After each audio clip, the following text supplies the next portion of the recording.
There has been an awakening. Can you feel it?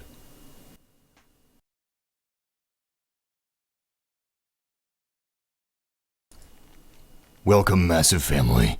This is Star Wars Battlefront, and it's also going to be my Force Awakens review. There has been an awakening in the box office and in Star Wars as well. Once again, welcome YouTube family to this live stream. This is going to be spoiler-free. Spoiler-free. Just to get that out there, I know a lot of you guys are worried about spoilers, and rightfully so, but this will be a spoiler-free review and a spoiler-free live stream. Obviously, you gotta watch out for comments. I mean, if you got the comments open, there's always a chance for that, but if you just watch the live stream and watch the video, you'll be just fine. And, I mean, comments should be pretty good as well, but you want to be as careful as you can. I completely get that, and I understand. Let's do it. So, Star Wars The Force Awakens, what can we say about this that hasn't already been said, and it's been out for like 3 days? The response has been extremely positive, as it should be. It is truly a masterpiece, and it has brought the magic back to the Star Wars. Actually, you know what? The magic never left. We just didn't see it for a while. I mean, I didn't hate the prequels. I actually enjoy the prequels. I just didn't view them as Star Wars movies. But The Force Awakens is the most Star Wars movie that there ever was. It's got the magic, it's got the feel, it's got the look, it nails everything. Go see it right now, if you can. If your theaters are not sold out, I would highly recommend checking it out. Even people that are not fans of Star Wars are really liking The Force Awakens, because objectively, even if you take away the nostalgia, if you take away Star Wars, you know, the elements that make Star Wars, it's still a fantastic film. Objectively, it is fantastic, and we're gonna go into some fighter squadron mode here while I'm talking about this wonderful, amazing movie. And I'm probably gonna suck. I haven't gotten any practice in Battlefront in today, and I am still just in the afterglow of seeing The Force Awakens. Now, like I said, this is gonna be spoiler-free. I'm not gonna talk about anything that's gonna broach spoilers, because I feel like you guys should just see it, and you should enjoy it, and you should love it, and experience everything for the first time, because you can only do it once. You truly, literally, can only see it for the first time once, and it's so worth it. I mean, me and my girlfriend saw the movie together, and we drove 2 hours to the theater to see it in 40mm IMAX. I think it was 40, I can't remember what it was. Anyway, it was a true IMAX theater, and it looked incredible, it sounded amazing, and she's not the biggest Star Wars fan out there. In fact, she didn't really care about Star Wars before she saw The Force Awakens, but when we walked out of the theater, she said, "When are we going to see it again? When are we going to see The Force Awakens?" I was saying the same thing. I cannot wait to see the movie a second time. The sound design is magnificent. John Williams returned to score the movie, and he did a marvelous job. It doesn't... Okay, so for those of you that are concerned about getting more of the same with Star Wars, you're not. You're getting more of, more Star Wars, but this is a part of Star Wars we haven't seen before. The action is... It's not fast-paced, it's not what I like to call ballerina lightsaber battles. Not that I mind highly choreographed and lightsaber battles that look absolutely... Oh, he took my hero pickup! Yes, he blew up! Yes! I've never been so happy to see a teammate die. Oh, now I just gotta look for myself. We're about to lose, so it doesn't even matter. Yeah, game over! What was I talking about? Oh. Let's talk about the sound design real quick. Oh, that's right, lightsaber battles. Lightsaber battles had weight to them. They felt real, they felt brutal and savage, and just like everybody involved was in a fight for survival. Not like they were executing perfectly choreographed moves, just flipping, doing backflips, doing cartwheels, swishing their lightsabers around everywhere, where it looks like it's just perfectly choreographed.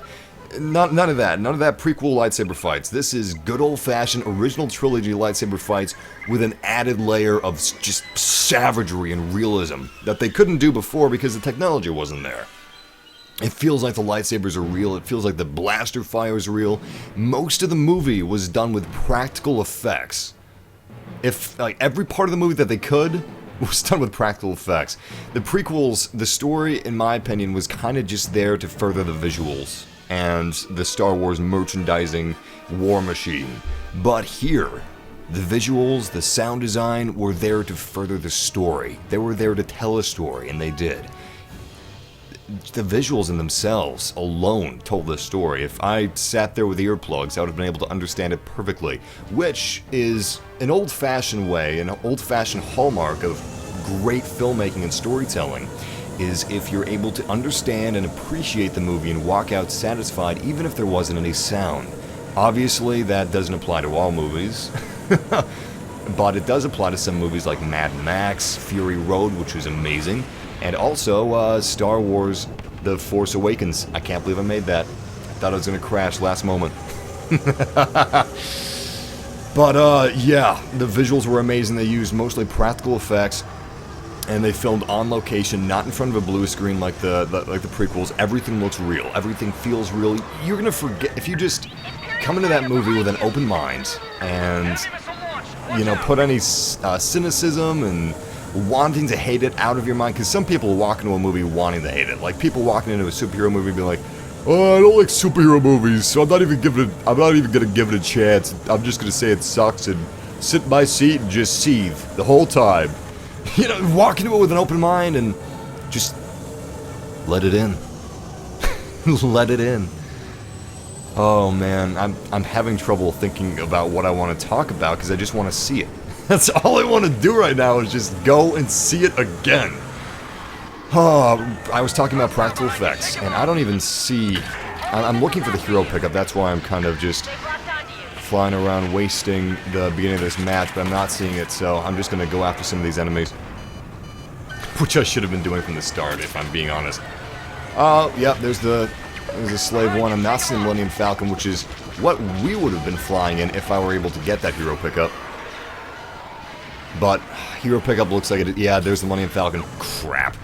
So, we're boned. We're dead. I'm looking for some health right now. Yeah, they filmed on location. They filmed in real places.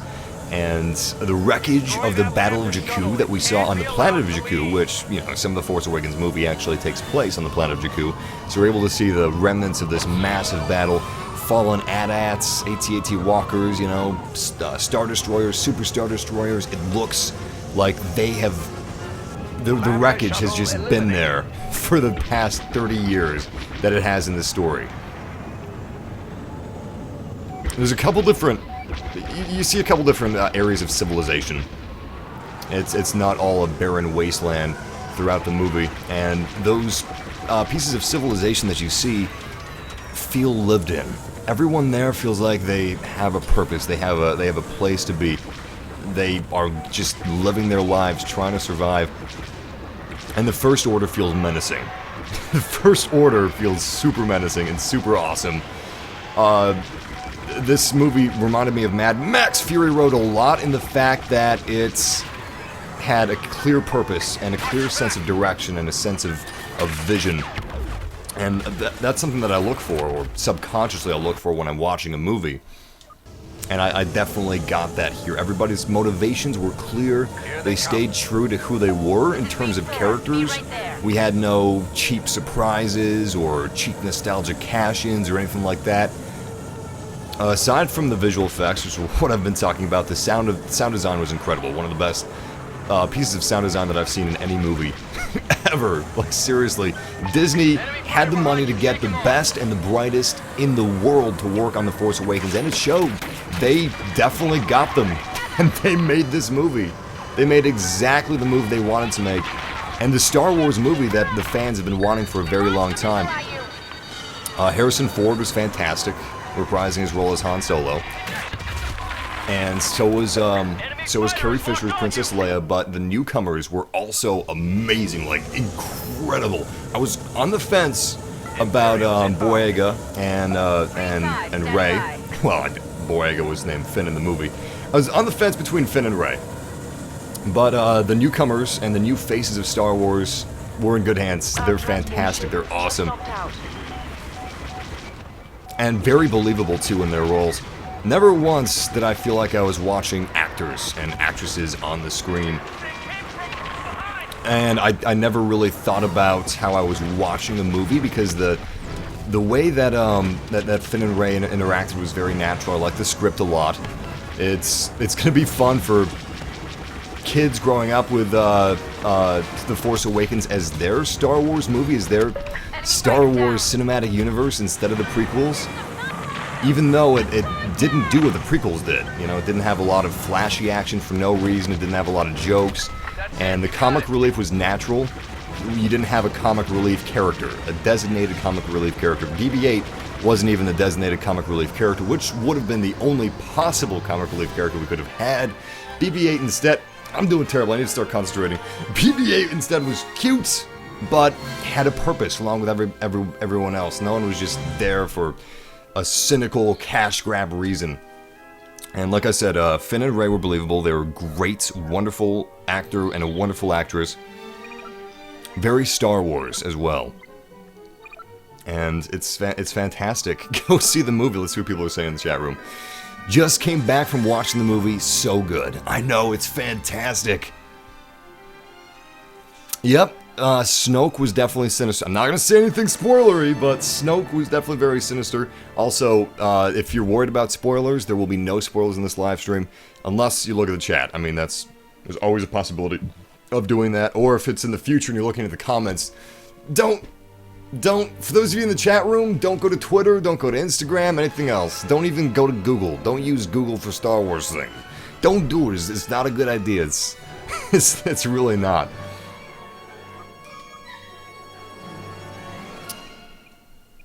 I'm not even going to say if my... so we did a Battlefront stream, or a couple Battlefront streams. I even did a standalone speculation video.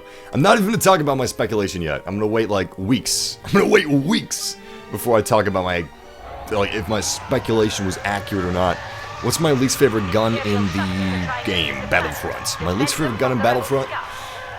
It would just be a gun I'm not good with using, honestly. I mean, all the guns are pretty balanced, and they work well enough. They kill people, but some of the guns aren't for me, and that makes sense. You're not going to be good with every single gun in the game. That would be weird. Alright, let's see if we can find this hero pickup. I would love to fly around as a Slave One. Speaking of ships, the ships in Force Awakens were also amazing. They were so believable. They looked like real ships flying around this desert planet, or space, or wherever they were. Starkiller Base. I think I'm gonna have to give up on finding the hero pickup. I mean, heck, someone may have already picked up the hero pickup. I don't see it anywhere. I didn't see it last time either. It must be in a different place. It'd be a tricky little place I haven't seen yet. In fact, they may have added new spawn locations in the patch. I haven't played since the patch, by the way. But it looks like the A-Wings have not been nerfed at all. Massive, what do you think about the ending of the movie? Again, no spoilers, but the ending? Super satisfied. I mean, about what I figured was halfway through the movie. I wasn't checking my watch or anything like that. I was just frozen in my seat. It felt weird moving when the movie was done, because I wasn't moving through the movie. I was just completely captivated. But by the time, unfortunately, my theater had some problems. The power went out. Like, the power went out, but the sound stayed on. Well, okay, so the power... something happened with the power, and it caused the projector to shut off. So I had no video for the last 10 minutes, but I did have sound, which sucked. And it was too loud since it was real, you know, big IMAX theater. It was too loud to block out. I'm spending way too long on this single X-Wing. Anyway, that sucked. I got to basically hear the ending of the movie twice, but see it once. They did rewind it, and we did get to see the actual ending of the movie again. But, yeah, I just thought I'd share that. That has nothing to do with the actual ending. The ending was wonderful. About halfway through the movie, I was thinking to myself, you know what? It's getting to be that time. It's gonna be that time. Pretty soon the movie's gonna end, and I was just thinking about how I want more Star Wars. I don't care, like, what it is. I just want more. I want more Star Wars, and I want it now. I don't want to wait for another Star Wars movie. But I mean, I didn't feel like it was cheap. I didn't feel like the ending was cheap. I didn't feel like, oh, they did it this way, you know, to force you to come back or anything like that. Not that there wasn't a cliffhanger. Not that there was a cliffhanger or anything like that, you know. Obviously, there would be some unfinished business, just like, you know, how things happen in the OT. However, it was super satisfying. And I think that's what really matters. Is if an ending is satisfying, and this certainly was. It struck all the right notes, all the right chords, and it's like poetry. It rhymes. It was wonderful. Yep, the movie was 2 hours and 16 minutes, and I would have loved it if it was 10 hours. I enjoyed it that much. Who is my favorite character? Great question, Xavier. My favorite... I'm not even playing the game right now. I'm just talking and hanging out. My favorite character from The Force Awakens... Oh, jeez, who would it be? I loved Rey. I loved her. She was great. I loved Finn. I think it may have been Finn. I'm not going to say Harrison Ford because, you know, he's part of the OT. I'm talking about new characters. It may have been Finn. Honestly, I think Finn was a wonderful character. I think he was awesome. And Boyega is a great actor. He did a fantastic job.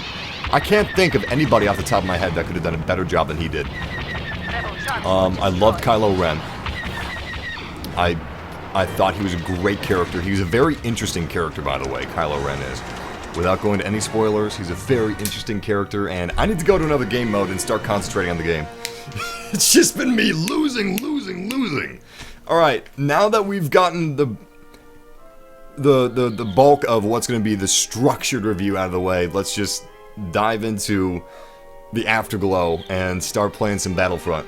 I'm going to switch game modes here, and I'm going to go to Turning Point, which is the Battle of Jakku. I'm going to talk about Jakku a little bit, talk about the Battle of Jakku, and how that ties into the movie without going into any spoilers, and start focusing on the game.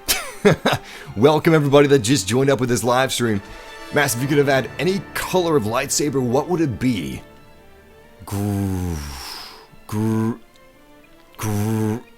Green, I think. It's a big tie between green and blue.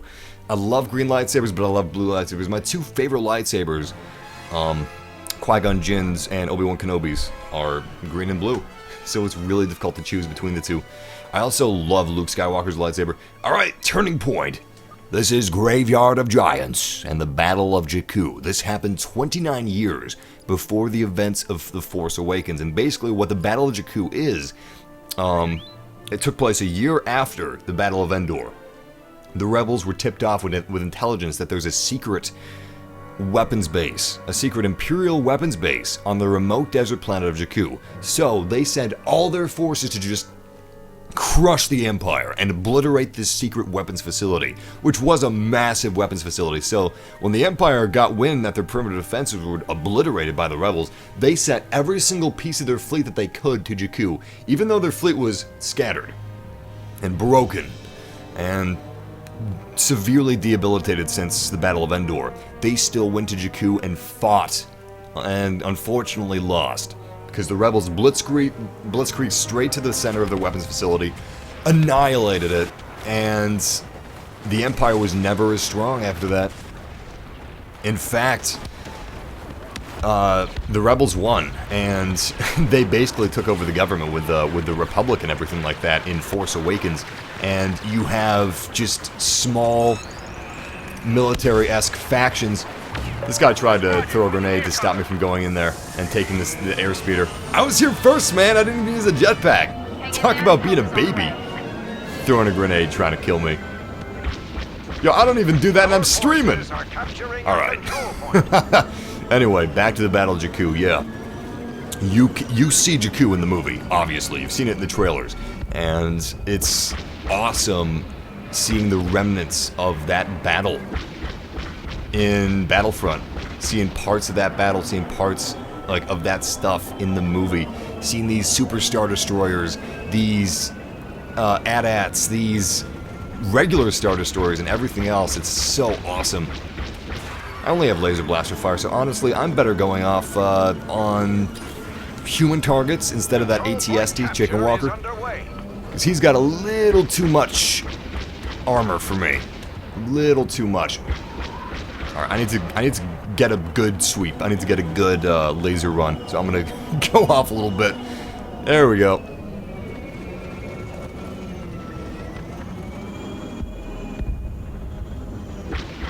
Here we go. Nice. Nice. Alright, we got a couple good kills on that round.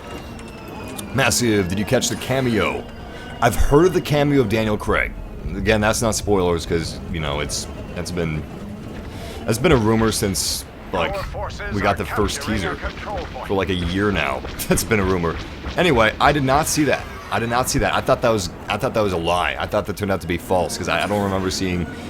I actually looked. I was remembering that rumor, and I was like, I wonder if Daniel Craig's in this movie, but I did not see him. I did not see Daniel Craig anywhere, or anything that may have been a reference to James Bond or Daniel Craig. Massive, would you be on the rebel side or the First Order? Having a stroke! Massive, would you be on the rebel side of the First Order as an ordinary trooper? What would you pick?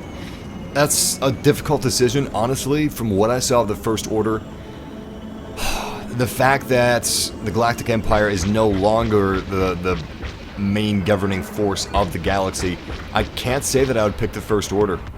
I would say that I would have to pick the Rebels. I'd have to pick the Rebels. I would be part of the Resistance. Control point capture is underway. Wubba lubba dub dub! Grandpa Rick wants my opinion! Grandpa Rick in the chat room is asking me about Captain Phasma. Well, it's actually Phasma, not Phasma. Whew, without going into spoilers, I was super, I know I'm super careful with spoilers. Anyway, I was really into her character before the movie. And we had no idea what her character was going to be like in the movie or anything like that. And I gotta say, I enjoyed her character even more than I thought I would. I enjoyed her character even more than I thought I would, even though, just like we thought, I mean, she doesn't have as much screen time as a major character like Finn, or Poe Dameron, or Rey, but I feel like she was utilized very well, and what? How did I lose my vehicle? I feel like she was utilized very well, and I feel like she was used appropriately, which, in my opinion, is super important for characters, is if they're actually used appropriately. If they're used inappropriately and it's out of character, it's just weird. It's really weird. But she was completely... Yeah, she didn't deviate from her character. She didn't do anything out of character or something that you'd be like, that's strange, or they did that just to make her look badass, you know? It just made sense. She was truly an extension of the hand of the First Order. That's what she was marketed to us as, and that's what she was. Without going to any spoilers, though. She was an awesome character. I liked her a lot. I definitely see where a lot of people are gonna have different thoughts on that than my thoughts, but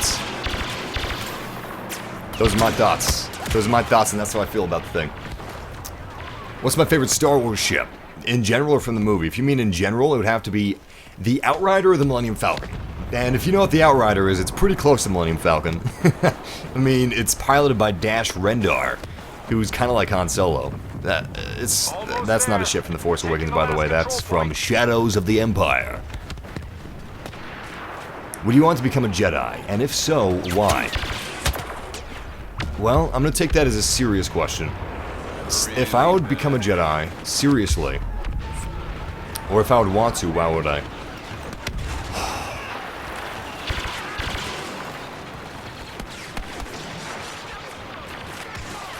A lot of times, there's a lot of people that don't have a voice. An awful lot of people that don't have a voice. And there can be a lot of different reasons for that. But usually crap, I killed myself with my thermal imploder. I was trying to kill that ATST. Usually it's because either red tape prevents them from having a voice and being able to speak for themselves, or maybe they're just being suppressed and oppressed. Sometimes an entire people of a country, for instance, can be oppressed. Or in Star Wars, you know, that would be a planet. Or an entire galaxy by something like the Empire. A lot of times, it takes wars to change that. It can take wars to change that. It can take, It can take a lot of time, sometimes hundreds of years to change it, but a Jedi has the power to change that far more quickly and turn the tides to good far more quickly than an army even could, or a section of government would be able to. And having that power, having that ability to give people a voice would just be the coolest thing ever. It would be the best thing ever. That's what's so awesome about the Jedis. You know, they'd answer to no one except the Force. And they can do whatever is necessary. They can do whatever is right. You know, whatever it takes. Even if it doesn't seem right in the beginning, they can do the hard stuff and the stuff that no one else is going to do. They can be the underdogs, so to speak. I like that. I like that fact that they've got that amount of freedom. Kind of rambly, but that's my explanation. I gotta switch weapons. I'm not feeling the EE3 today. I want the DL-44. I want Han Solo's blaster pistol is what I want to use. And we got it! We can totally use that!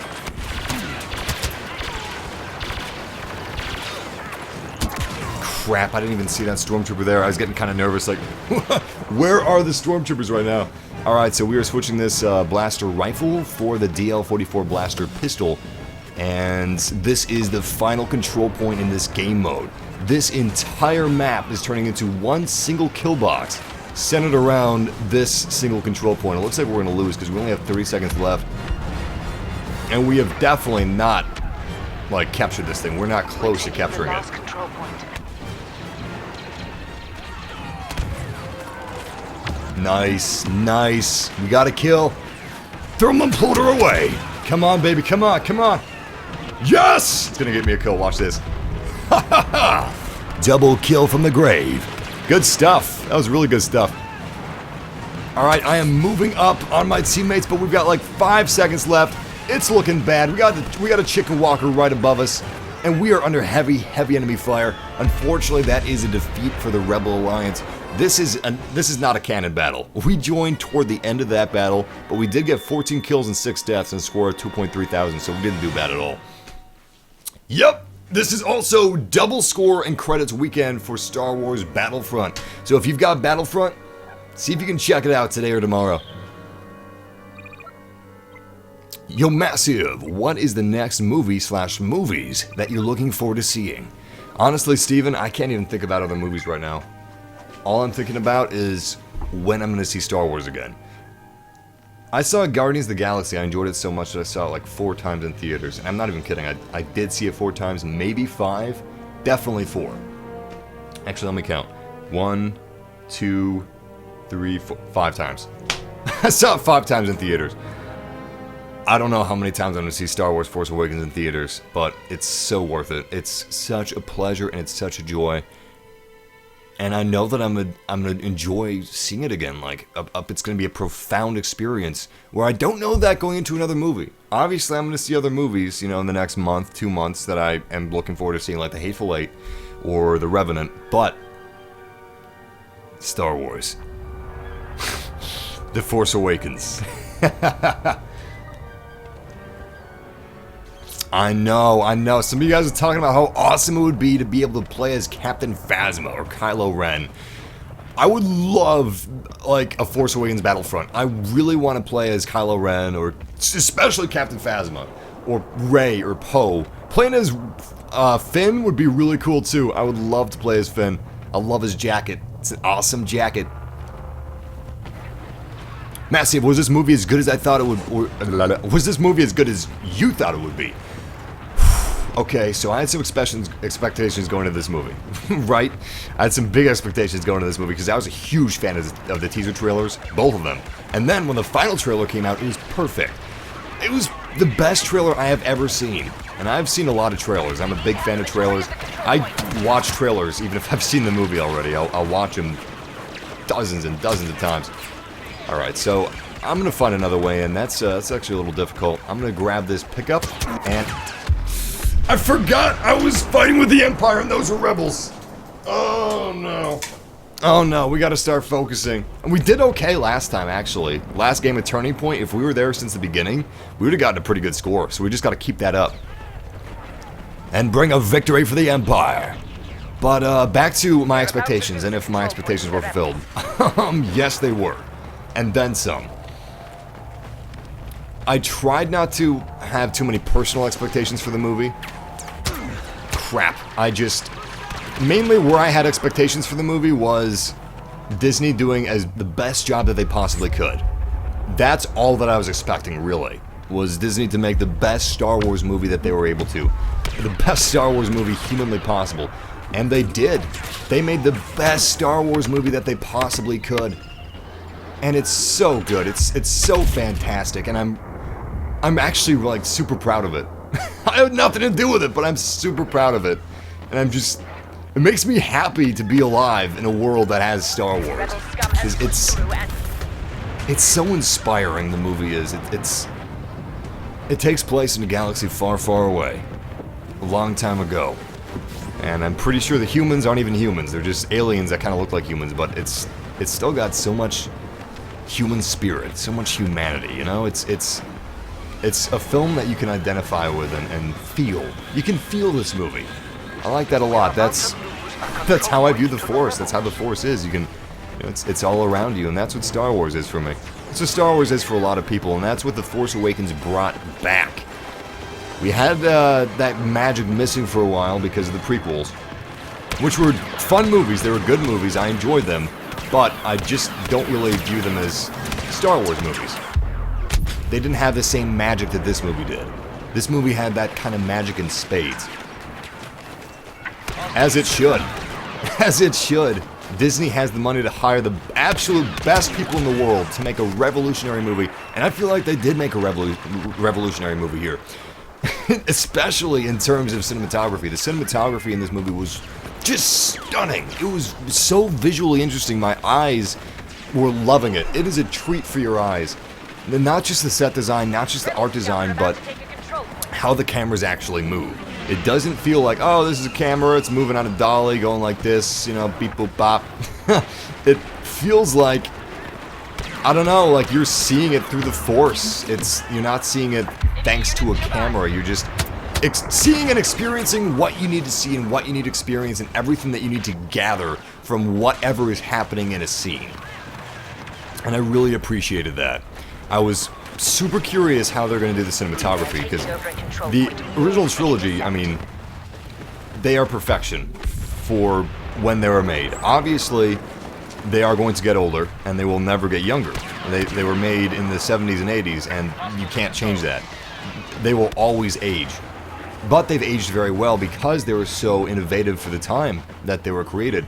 And this is, in my opinion, just as innovative, but even more so. Really, even more so. I was really hoping that we would see some different cinematography than what we saw in the OT. I mean, the original trilogy, like I said, it's fantastic, and it is timeless. But so many films have copied it that it's very common, and we've seen it used a lot. And I was like, I hope they don't use it, because the cinematography might get a little boring, and I don't want it to get boring. I want it to be able to carry the excitement of the film, and it does. It really does carry the excitement of the film. They didn't use the same old cinematography. They instead went out of their comfort zone, and they improved. They made it better. And it was already fantastic. Yeah, J.J. Abrams is not directing the next Star Wars movie, or the one after that.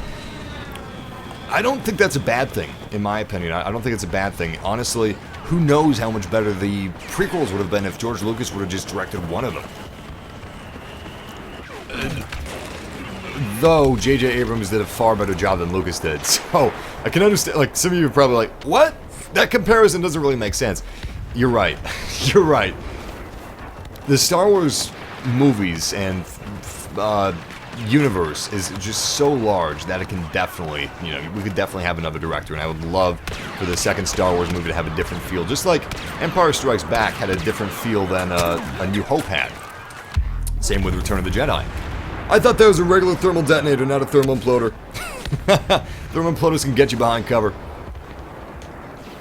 Hey Massive, don't you feel this new movie is just like episode 4? No, I don't think it is. 7, Castillo. I've seen a lot of reviews saying that, but in my opinion, and this is This is just my opinion, but I'm trying to look at it objectively. It's not just solely my opinion. But looking at it objectively, I would say no. It definitely doesn't feel that way either. We have some touches on A New Hope. We have a little bit of, of poetry, it rhymes. A little bit of that, but that's intentional. It's not that they're lifting it. They could have made no reference to A New Hope if they wanted to, but they had to. The people that are saying that, in my opinion, are just forgetting that fact. Because if they actually did kind of lift it and basically told the same story, which, if they were lazy, they could have done that. People would definitely know. The general audience would be talking about that. And as it goes right now, the general audience, for the most part, really isn't talking about that or thinking about that. It's kind of like the Force, you know? It's kind of like the Force. That's destiny in the Star Wars universe. Now, there's a bunch of other reasons why they did that as well, but I'm not going to touch on those because those would actually be spoilers. And I promise no spoilers. I'm thinking about doing just a review video, an edited review video, and having a spoiler timer. Like, if you want to skip spoilers, go to these times, and I can just talk about everything in the movie. But yeah, there's a few more reasons why it feels like that, but it's not that. They didn't just lift it. They weren't being lazy. You can tell from just the cinematography and sound design they weren't being lazy. They didn't pull a Lucas. Definitely, that's for sure. We've stayed alive for a decent amount of time. Oh, don't tell me I jinxed it. Yes! Nice. We're now at Scout Trait Level 2, which means our primary blaster does not trigger the mini-map, which is great. That is fantastic, and I'm happy about that. Oh boy. Oh boy. I'm pretty sure a lot of rebels just saw me now, however. Oh boy. Oh boy. Oh boy. Here we go. Nice. Nice. Good kills. Really good kills. I can't believe we're doing so well. It's because I'm using guerrilla tactics. See, a lot of people just use, like, classic military tactics when they're playing Battlefront. I usually do that, too. Very rarely do I actually use guerrilla tactics. I like to go Rambo is what I like to do. And I like to pursue my victims, so to speak. But that's not a smart thing to do, even though that's what I do 99% of the time. Oh, what are you guys saying? What are you guys saying? How many movies do I think Disney will make? They're definitely going to do an Avengers type of thing. But I think from the beginning, when they're making this, or at least when Disney's hand was involved in creating the Marvel Cinematic Universe, they were always thinking about Star Wars. Because Disney, before they bought Star Wars, they'd been looking into it for a long time. And I'm glad Disney did buy Star Wars, because there are not a lot of companies out there that can respect a franchise as well as Disney can respect it. They may be doing plenty of merchandising, but who cares? The movie is great, the movie is quality. They did not sacrifice any aspect of the movie for merchandising. Unlike Lucas. So they can slap Star Wars on anything. I don't care. I enjoy it, actually. That's how good the movie is. But yes, I have a feeling that's what Disney's eyes on were on from the start when they had a hand in creating the Marvel Cinematic Universe. And we are definitely getting, it's been confirmed, we are getting a Star Wars Cinematic Universe. And if the films are as quality as this, I am completely on board. I would love a Star Wars movie each year, and it looks like we will be getting that, because 2016 we're supposed to be getting Star Wars Rogue One. If it's going to be delayed or not, I don't know, but Disney usually doesn't miss a deadline, so cross my fingers we actually do get Rogue One. And I don't mind it. I don't have worries or concerns about it being stretched too thin, because Star Wars has been... Defend that control point. The rebels are taking like, control.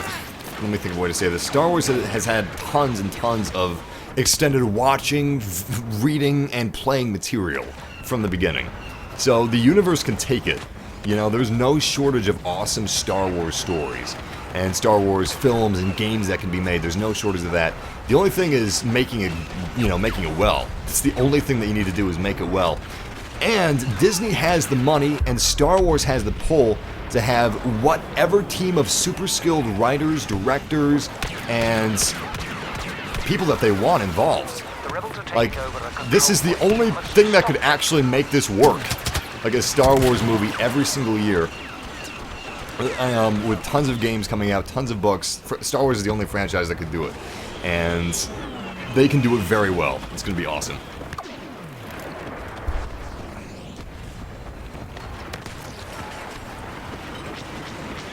For the people in the chat room saying that it was exactly the same as A New Hope, those of you that haven't seen the movie, and you are reading the chat room, which I do not recommend you do, if you haven't seen the movie and you're reading the chat room, please stop. Please stop reading the chat room. There's going to be spoilers there at some point. And don't listen to the naysayers. See it for yourself, because objectively... Alright, I'm going to take away all emotions. I'm going to take away everything that I thought about the movie, and I'm just going to look at it objectively for the next 5 minutes or something like that. Okay, objectively, yes, there are callbacks to A New Hope. But there's callbacks to other Star Wars movies too. There's callbacks to Return of the Empire. Because you're dealing with a lot of the same crap. I mean, it takes place 29 years after Return of the Jedi. So you're not so far away that the world has changed. You're not so far away that the story that started in the original trilogy is over. If you know a lot about Star Wars, or even if you don't, you'll know that the Force and how it operates, it always works for the bigger picture.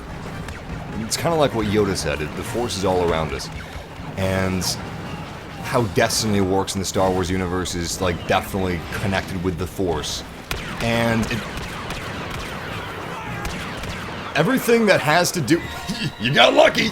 Everything that has to do with references or callbacks to A New Hope is not laziness.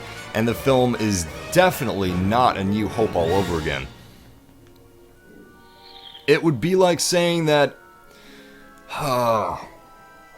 it would be like saying a movie in our world, you know, a regular grounded action movie is the same as another action movie just because, let's say, it has 2 people in the military. Or 2 people working a similar job. Something like that. And that's a lazy comparison. The film definitely was not lazily made. Objectively, it wasn't. Objectively, it is not A New Hope. Someone's gonna break it down. Someone's gonna make a video. I'm considering making a video because I've seen a lot of reviews like that. We're gonna switch to a different game mode. I'm considering making a video just breaking down how it is not A New Hope made again. That's just silly.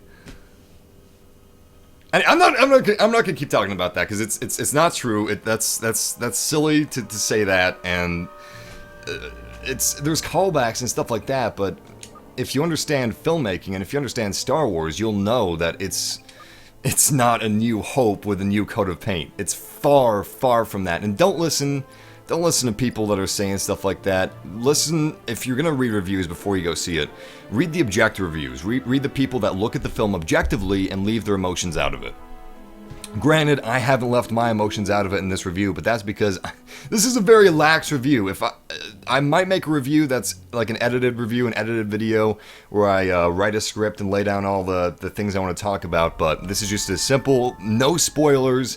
Force Awakens is a wonderful movie, and as long as you see it without your butt puckered up, and without cynicism, and without a little bit of your mind wanting to hate it, and hating all the products you see, and hating how much people are into Star Wars, as long as you don't have a little tiny part of your mind against the movie, or resenting some part of something you haven't even seen yet, you're gonna enjoy it.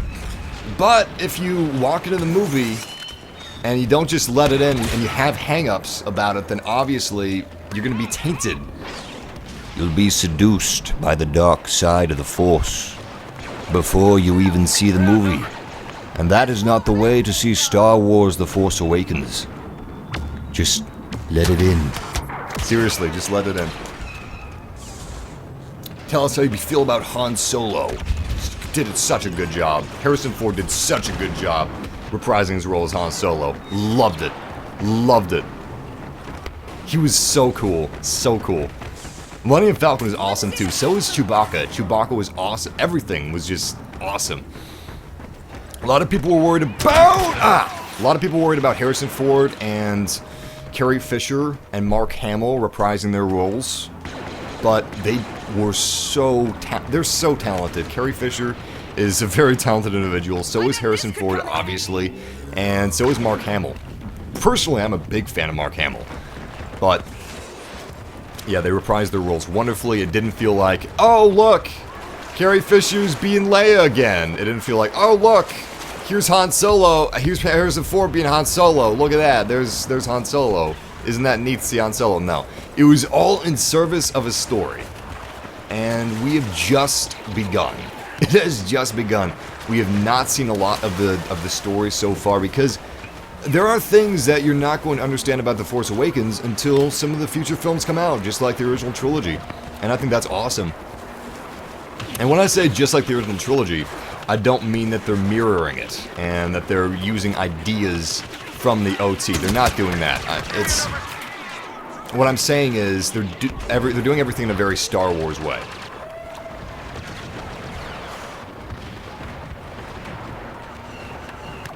Yeah, reviews of Harrison Ford are awesome. I love that guy. Such a cool guy. When people ask him about the prequels, and they usually, when I've seen people ask Harrison Ford about the prequels, they usually do it in a really neckbeardy way. I don't know if you guys know what a neckbeard is, but it's basically someone that has no social skills. 90% of the YouTube commenters, basically.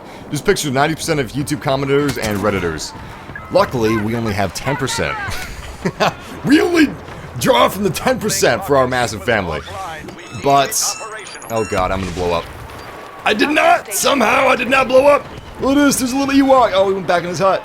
Anyway, I've seen a lot of neckbeards ask Han Solo, like, Harrison Ford, they're like, the prequels suck, right?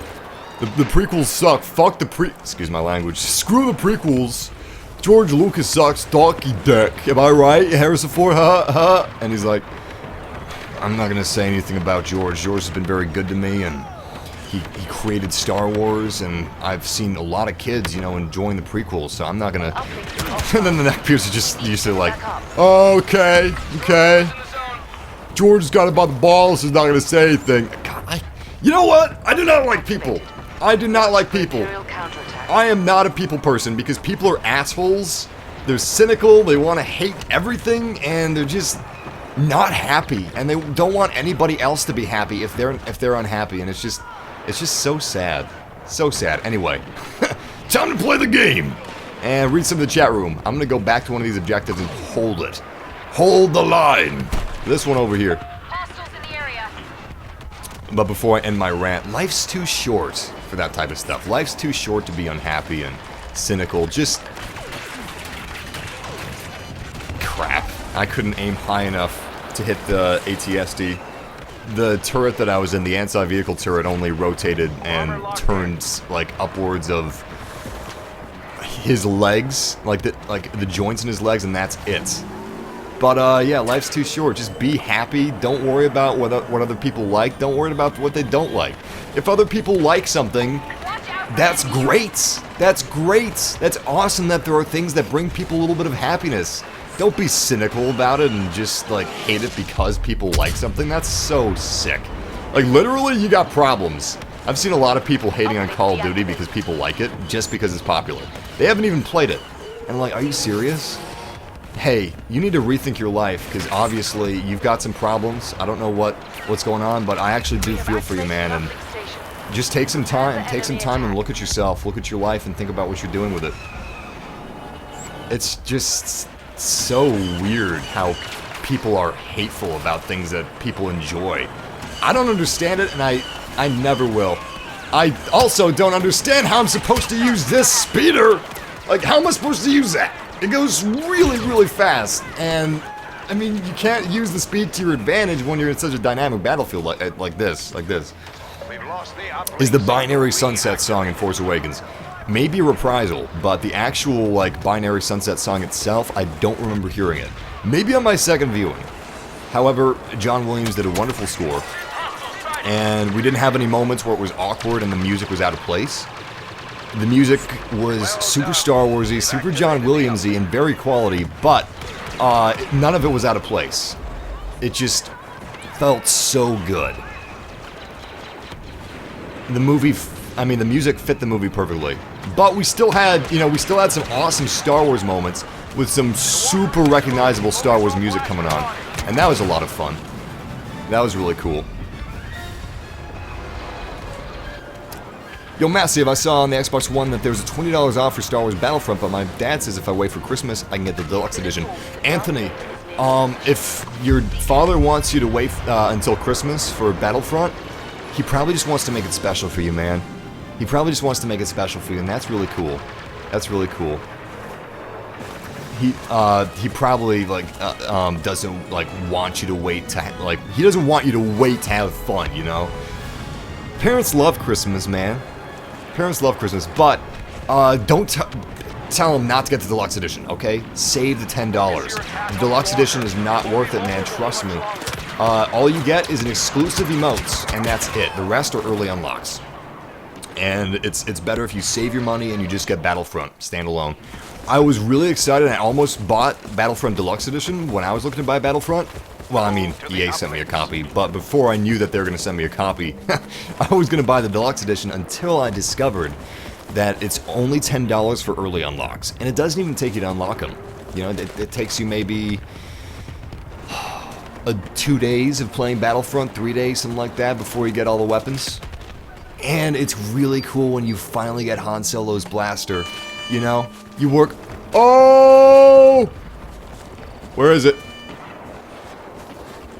Did someone already took it, didn't they? Someone already took it. I saw... Yeah, someone already took the hero pickup. I saw a hero pickup and I got super excited, but... didn't pick it up, unfortunately. Hero pickups are really difficult to get. But yeah, to summarize, I would not recommend the Deluxe Edition of Star Wars Battlefront, nor would I recommend the Ultimate Edition because it's just the Deluxe Edition with the Season Pass. Nothing exclusive there, nothing fun there. Who is my favorite villain? Like, across the franchises, I would have to say General Grievous. I love General Grievous. I like his backstory and everything like that. I'm not gonna say Kylo Ren because I don't want to talk about Kylo Ren because that would be spoilers. I'm gonna wait a few weeks before I start, like, openly discussing spoilers of The Force Awakens. What is your favorite gun in the game? DL-44, the one I'm using right now. Not just because it's Han Solo's pistol, which it is, and that is also a really cool aspect of it, but also because it's a good pistol, and it feels nice. I can use it really well. Because I don't know, it just works. Just works. And I like it. And I'm not doing very well right now.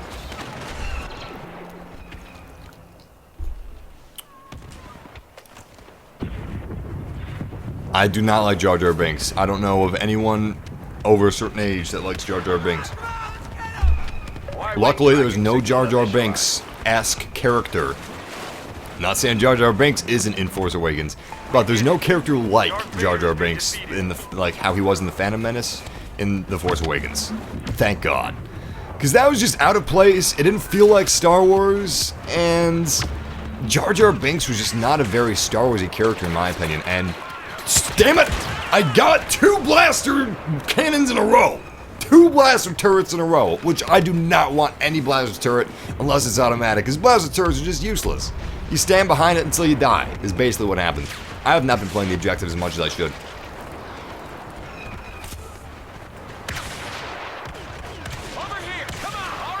Y-wing targeting systems locked in. That guy that was shooting me had the exact same face that I do. The older, grizzled soldier of the Resistance. So, this beacon hasn't been activated in a little while. That's making me kind of nervous. I think I might head over to it, check it out. Oh, come on, that was a direct hit. That was a direct hit. How did I not kill that guy? A lot of stormtroopers in the area. Nice. He is down. Anybody else? Yep, we got that guy. Nice, he's down as well. Sweet. Anybody back here? Anybody behind the tent? Nope. Nobody. Oh, wait. Yeah, there they are. Haha. Oh, still didn't kill him. I should have let him disengage this this defense so I could have engaged it myself. Got some free points. Free points! We are defending the heck out of this position. This is awesome. I'm not even going to head to the other position. I'm just going to help defend this one. I am going to use my scan pulse, see where all the enemies are. We do have one over here. Sweet! He is dead. He is down. Endor looks different. I don't think it looks different. This might be just a different part of Endor, and that's why it looks different. Also, live streams, although I'm streaming this game in the highest possible quality that YouTube allows, so you're not going to see a better looking live stream on YouTube. However, live streams just do not look as good as it would if you were playing it in real life. That's just the fact. Endor does look really nice. It does look really nice, though. Fantastic, in fact.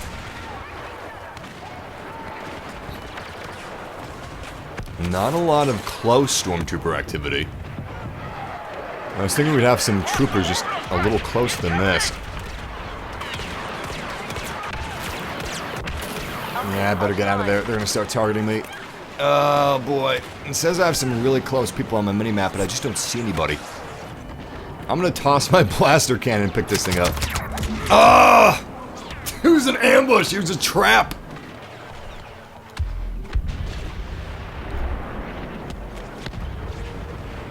Well, there's a theory that Boba Fett didn't actually die in the Sarlacc pit. Some people are talking about if Boba Fett will make an appearance. There's a theory that he didn't die in the Sarlacc pit, and he was like chewed up, but he wasn't completely digested, you know? Damn it! AT-AT Walker took me down. Were the Imperials good? Yes, the First Order was great. You never felt like, oh, they're evil, you know? You felt like, this is what they believe in. This is who they are. They truly believe in what they're doing. You know, not just like, oh, they're being evil for the sake of being evil because we need an evil people for the good people to fight. Because it's Star Wars. They didn't cheapen the movie. The First Order felt ruthless. They felt terrifying. And Stormtroopers no longer felt like, oh, they're cute. It's cute and funny, you know? Like, they can't hit anything because they suck. They were pretty intense. And you could definitely tell that they were not clones, you know? Which obviously Stormtroopers aren't clones, but people were kind of afraid that they might go a Lucas approach. And in some of the edits that Lucas made, he kind of made the Stormtroopers feel a little less human. Even though Stormtroopers are, you know, they're just people. This is their job. They work for the Empire as a soldier. And without going to spoilers, you saw a lot of that kind of stuff in The Force Awakens, which is really awesome and good to see. And it made the First Order feel like a real organization in the universe. And you could feel their desperation, but you could also feel their power. Oh, we didn't do great. I'm not focusing enough. However, from this point on, I will start focusing. I'm gonna start. We've done the review. I'm still gonna talk about The Force Awakens and stuff like that, but I'm gonna switch some of my focus from talking about review stuff in an orderly fashion, and instead switch it to doing my regular Battlefront stream and stuff while talking about awesome Force Awakens things. Yeah, there were some good comedy moments in The Force Awakens as well. Some of you guys were talking about in the chat room, but if you guys are worried about spoilers, there will be no spoilers in the live stream, but be careful of anything that has a comment section. Because, you know. So, yeah, just remember that. Anyway, yeah, there were some really nice comedic elements. They didn't have cheap comedy, like a character for the sole reason of laughs. Like Jar Jar Binks, they didn't have that. But it was still genuinely funny when it was funny. And it was funny in a casual way. It was funny in like a real way. Like things that happen in real life that are just, you know, just kind of funny. Just kind of makes you laugh.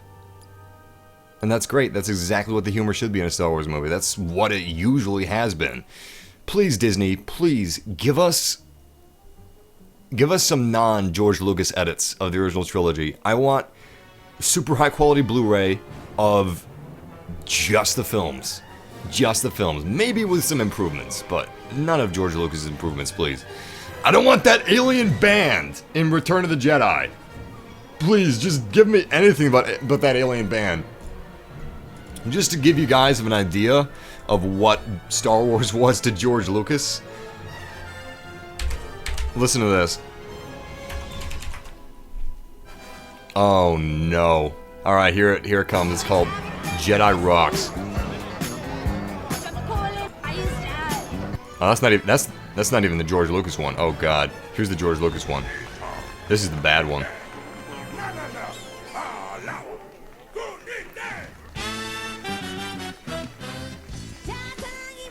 You hear that?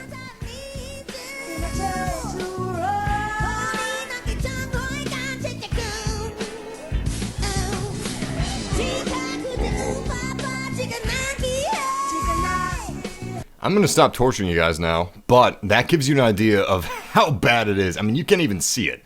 Looking at it is the worst part, because it's got a weird mosquito-esque alien snout and big, big red puffy lips. And, oh, what was he thinking? What was he thinking adding this to Return of the Jedi, a near-perfect Star Wars movie, and he adds this after the fact? It's awful! It's just so bad! Especially due to the fact that, like, anybody can sing that. You know, I could sing. I'm not gonna sing that. It's just noises constructed with alienish words. And the song's called Jedi Rocks. Jedi Lucas! Damn you! I don't hate Lucas. I don't hate Lucas. A lot of people hate Lucas. I mean, we wouldn't have Star Wars if it wasn't for Lucas. So, thank you for that.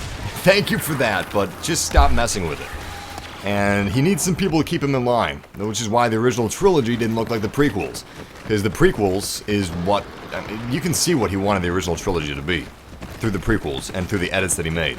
That's what he wanted, originally, Star Wars to be. C-3PO was supposed to be a sleazy car salesman. R2-D2, I think, was supposed to be a frog. And a sleazy... Wow, oh my god, my team was so bad that I got second place, and I joined, like, with a minute left in the match. A minute left. That's bad. Oh, that's bad. I think I'm gonna join another match with different people. The troller asks, was Kylo Ren an interesting character? I was careful how I phrased that. Again, there are no spoilers here. Kylo Ren was super interesting. Super interesting. Super interesting. In fact, he's one of the many reasons why I am super excited about seeing The Force Awakens again. I'm just study his character when I'm watching him. It's whenever he's on screen.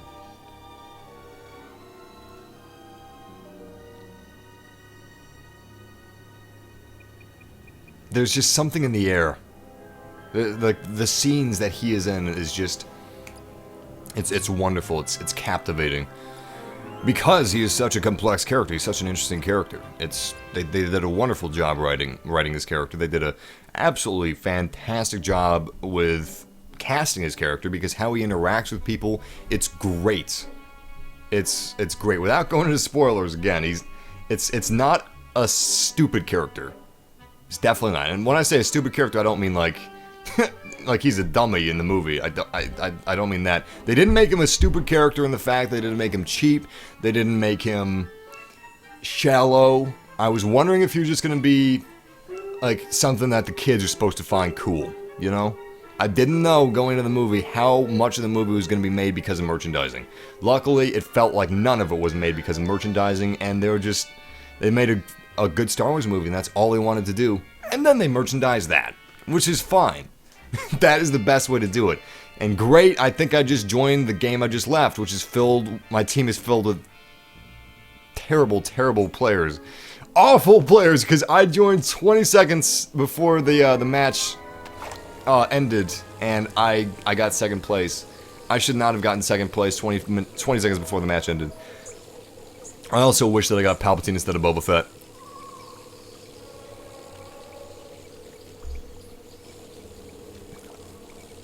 Favorite Stormtrooper type? Now, I know you're asking about, like, specialists and classes and type in terms of the Stormtrooper ranks, but I definitely prefer the look of the First Order Stormtroopers to the old Stormtroopers. It just looks like a natural progression. It looks like what would have happened. Like, this is what they would have done if they had the, you know, the technology's better. They're the First Order. They're not just, you know, another part of the Empire. It's difference. Everything's difference, and that's great. Anyway, my favorite class of Stormtrooper would probably have to be, I love Dark Troopers, but probably just officers. Just classic Stormtroopers that have that, that little orange, what is that called? A pauldron? I can't remember. It's the shoulder thing! There's a word for that very specific thing, but I can't remember what it is. I really like the officers on dewbacks.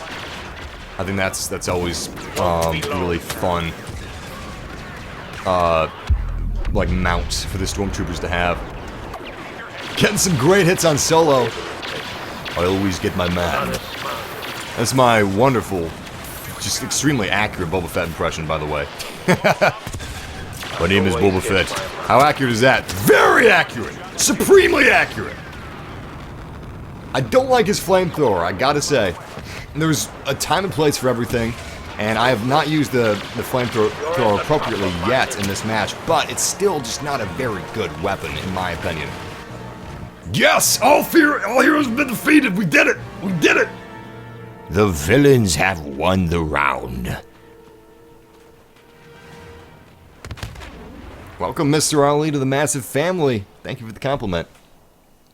No spoilers, guys!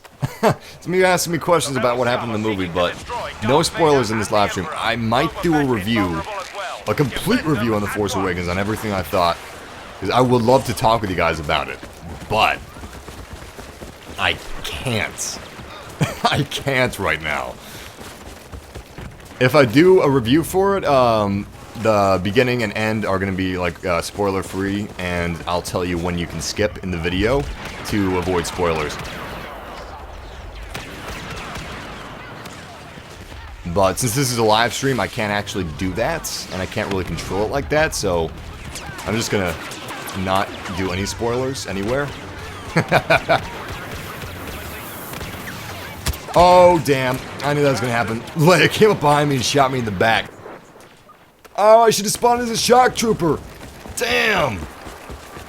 Did you like Supreme Leader Snoke? Yes, every character I liked. Every character, every actor, every actress did a great job. I can't think of a single character I didn't like. Now, there are negatives to every film. You know, that's how life is. There are negatives to absolutely everything. If you made the most perfect thing that you could possibly make, and make it as perfect as you could, there would still be something wrong with it. Just, you know, that's just the truth. That's the truth, man! But I can't think of any negatives. I can't think of any negatives. I truly can't. Show no mercy. I can't. That's how much I enjoyed it. That's also... objectively, it's a great movie. Honestly, they made a Star Wars movie as perfect as they possibly could make it. And if someone's not going to like this movie, it's 9 times... or, okay, it's 7.5 times out of 10. 7.5 times to 8 times out of 10, it's just going to be because it wasn't for them. It's going to be because of opinions, not because of if it was objectively good or bad. There are not enough things that are negatives about this movie to hate it objectively. That's just... anybody that tells you differently has to be lying. Or letting their emotions get in the way, letting their opinions get in the way. Because I'm speaking 100% objectively. This is a great movie. Not 100% objectively. Objectively, the good far outweighs the bad. Is what I'm saying. And I'm being super careful how I'm phrasing everything, because someone's gonna be like, actually, massive, you're wrong. I'm trying to avoid that. Obviously, I'm not being 100% literal with everything I am saying. But, objectively, you can't, you just can't say this is a bad movie objectively, because objectively, it is not a bad movie. It is a great movie. If someone's not gonna like it, it's usually gonna be because of them just not liking it. Maybe it's not made for them. Maybe in their opinion it's just bad. But again, like objectively, it's great. Objectively, it's very good. Oh god, we're gonna lose. Palpatine and Vader died. I'm the only villain left standing. And I've got Luke and Leia to kill. And Leia can give herself health. And I cannot. And I'm already at 63% health. But like I was saying, I can totally understand someone not liking, I can totally understand someone not liking the movie, you know? If it's not for you, it's not for you. That's it. I get that. I'm not going to try to convince you to like the movie. But people that say it's objectively bad or review it as objectively bad, come on. Come on, you serious? Or you just trying to get some reviews for your review site, like on Rotten Tomatoes? I read a lot of reviews, and a lot of the reviews were like, it's not my cup of tea. 0 stars, 0 points, rotten rating. Come on, don't do that. Don't do that. Don't give it a rotten rating just because it's not your cup of tea, you jerk. That's not how reviews work. You've got to leave your opinion out of your final judgments. Unless it's some weird review on some weird alien planet where it's all about people's opinions, and that's how they review things. Even though that wouldn't make any sense. How do you decide to see a movie based on a review from someone's opinion? Unless you happen to share the same opinion that they have. Luke killed me. I try to evade it as long as I can, but there's no way I could win that, honestly. With, if it was Han Solo and Luke Skywalker, it would have been possible, and I would have given it my all, but when you've got Leia, a support hero that can just keep dispensing health, that doesn't work out. Focus all efforts. What is my favorite planet? Lord Vader and Boba Fett. If I had to live on a planet, it would definitely be Naboo. I mean, it's a paradise. If I like objectively, I really like that trash planet from Shadows of the Empire. Aside from that, I would have to say I really enjoy Jakku. They must not escape. Finish them off. I mean, it's a fairly straight. Holy crap! That's the best orbital strike I've ever had. It's a fairly straightforward planet. I mean, it's a desert planet. What else is it gonna be but kind of like a dump, you know? It's a desert planet. Where do you go from there? It's a desert planet. But it was still really interesting. I still enjoy like how people live on the planet, their way of life, and we got to see a lot of that in the movie, and that was nice. We also get to see a little bit of that in Star Wars Battlefront too. But once again, there are no spoilers in this live stream. For those of you guys that are just joining up with us, welcome to the live stream. Be careful of the comments. Any comment section, you have spoilers no matter what. It's the internet. See it as soon as you can, and just don't read comments anywhere. Don't even use Google, and you'll be fine. But yeah, see it as soon as you can. As soon as you can. Definitely. Alright, I'm gonna fire my wrist rocket. Nice! Nice! Took somebody down! Anybody else we got? Anybody else want some? Kind of. Wounded Leia a little bit. Wounded her bodyguard. We got, oh! We got Luke! Didn't realize we had Luke so close. I really wish I had my wrist rocket still, but I don't. I don't have that anymore. Nice. He was taken down. That's good. That's all I'm concerned about. Luckily, all 3 of us are still alive. But the heroes have lost Luke Skywalker. They're about to lose Han Solo. And we're just doing a really good job working together, taking these guys down. It's a good match. It's a good match. I'm sorry I doubted my team. Oh, I just died. I just died. That's bad. We've only got Darth Vader. Oh, I should have been watching myself. I got cocky. Don't get cocky, kid. I hope Darth Vader stays back and lets his legion do his bidding. What is thy bidding, master? Seriously, Darth, just stay back and we'll take care of it. We got you. We got you, man! These heroes can heal. They've got Leia. You don't have Palpatine. You cannot heal yourself. He's gonna get killed. He's gonna get killed. I'm calling it now. Bring the others to their knees. If you could be anyone in Star Wars, who would you be? God, if I could be somebody... I mean, I don't know who I'm most like. Damn, Darth! Dropped the ball just like I did. He should have stayed back. I should have stayed back. You gotta let your soldiers do your fighting for you sometimes.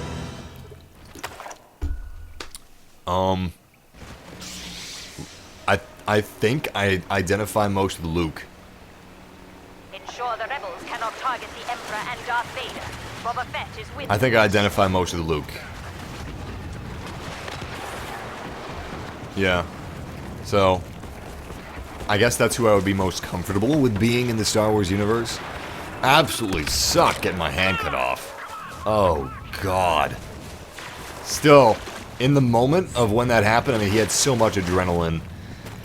Yeah, he was probably as ready as anyone could ever be for their hand to be cut off. But, yeah, it would be Luke, most likely, I think. That's my guess. That's my guess for your question. Who's my favorite Jedi? Obi-Wan Kenobi. Obi-Wan Kenobi is my favorite Jedi. I think he's an awesome character. I think he's a really interesting character, too. And I like him. I like him a lot. He is an awesome Jedi. He would be an awesome Jedi Master to, like, be trained from. Palpatine is dead, and that sucks. We've got Boba Fett and Darth Vader left. Unfortunately, they have all three heroes, but Luke is wounded. He's not terribly wounded, but he's still wounded. So we can use that to our advantage, hopefully. I do have a smart rocket, which is nice. Come on, yes! Yes, I killed her bodyguard and I got a bunch of damage on her. Ha ha ha! And I'm gonna shoot off some grenades. Have fun with that, Leia. She got out of dodge. She got out of dodge, which was very smart of her. I assume that's what she was gonna do. She wasn't even gonna come back when I shot the smart rocket. She was just like, I'm done. I'm done. I'm not gonna try to hurt this guy anymore. It's just not worth it. I'll lose too much health. Yo, there she is! Nice. Some good blaster fire in her back. I don't think her little snow vest is blaster proof. Where'd she go? Oh crap, we got rebels. Famous last words. Ah crap, we got rebels.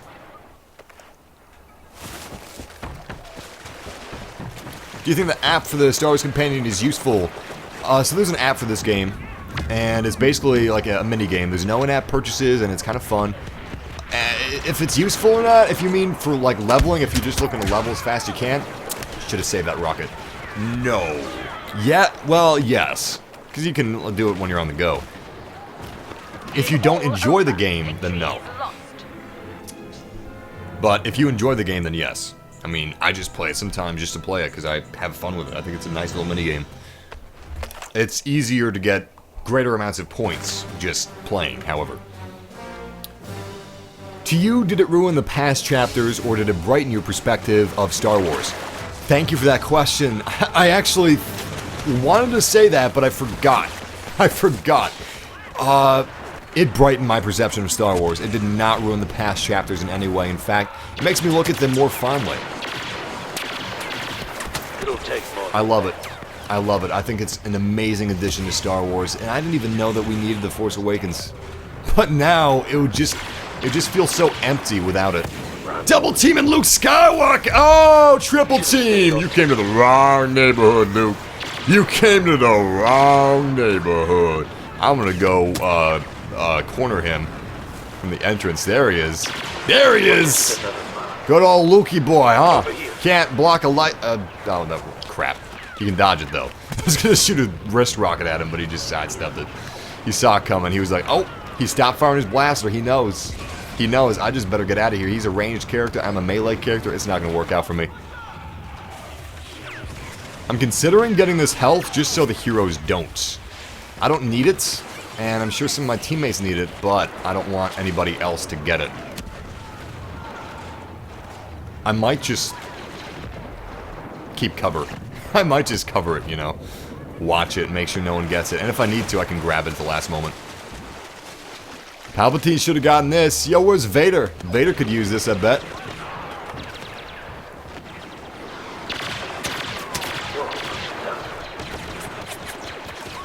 Just keeping it here, keeping it here. Oh, Luke's coming for it. Luke's coming for it. Luke's not gonna get it, though. Luke's not gonna get it, though. I just gotta make sure that I don't die while protecting it. I can almost use it myself. Yup. Oh, good stuff.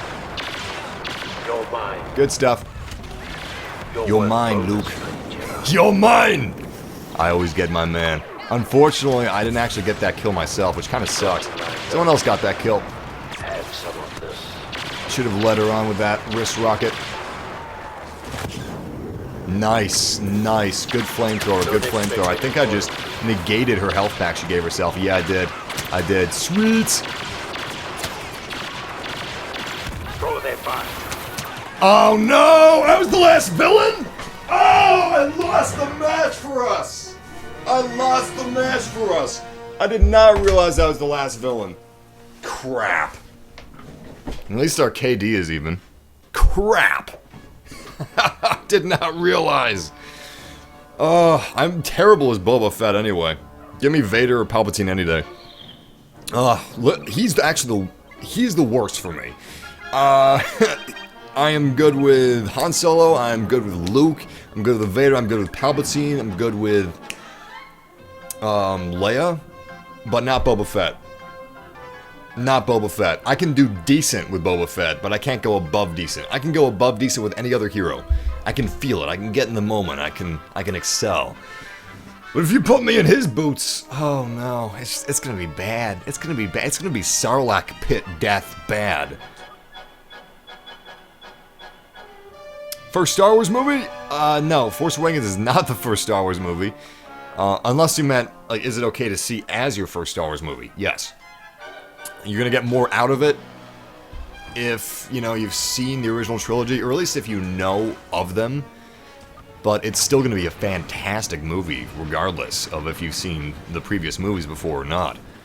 Looks like we're playing as Luke Skywalker. Unfortunately, this map is not made for melee, so we're gonna have to use a completely different strategy. Endor is perfect for melee, because there's a lot of stuff blocking blasters for range, but nothing is blocking blasters here.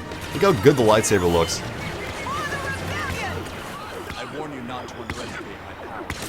Oh, I love that they have that quote. I just noticed they have that quote. I warn you not to underestimate my power. That's so cool. That's the quote that he says to Jabba when he's advising him to let his friends free. I'm gonna try to sneak up on these guys. I withdrew my lightsaber. They're close, but they're not close enough for melee. There's Boba Fett. Okay, they're getting really close now. Sidious! Crap! Crap, crap, crap. Nice, nice.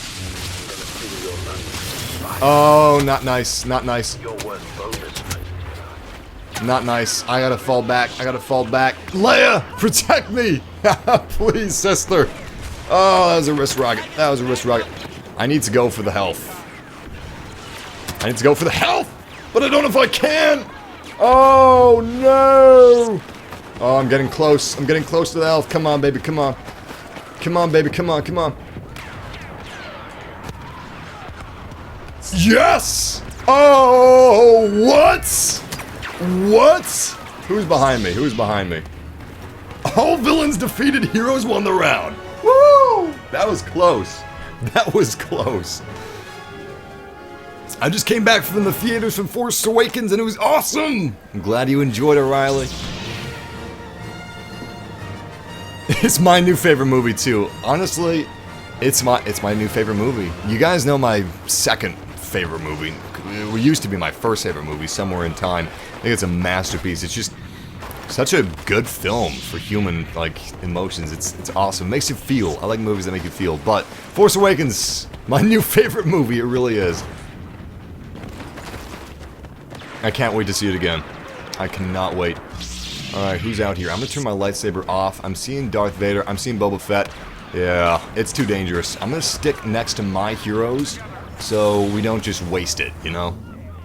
You don't simply waste a Jedi. We can't underestimate Luke's power. And we can't underestimate their power either. I'm checking out the situation. Checking out the battlefield, seeing what's going on, seeing where Vader is, seeing where Palpy is. Oh, Palpatine!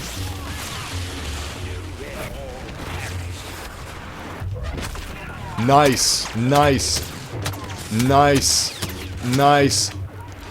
Unfortunately, my health is pretty low. I'm pretty sure Boba Fett's actually on my butt. So I need to find some hero health, which I'm not seeing. I'm going to withdraw my lightsaber so I am not conspicuous. And I'm going to take a look around. Crud. Nice, nice, nice. Just keep getting kills, keep supporting my team without killing myself. That's the key. Unfortunately, we have Darth Vader and Boba Fett alive, but we only have Leia and myself alive on the hero side. So, she doesn't have very strong backup. I've barely got any health. Yeah, she just dispensed health, but oh, nice! I think she gave it to me, because she didn't pick it up right away.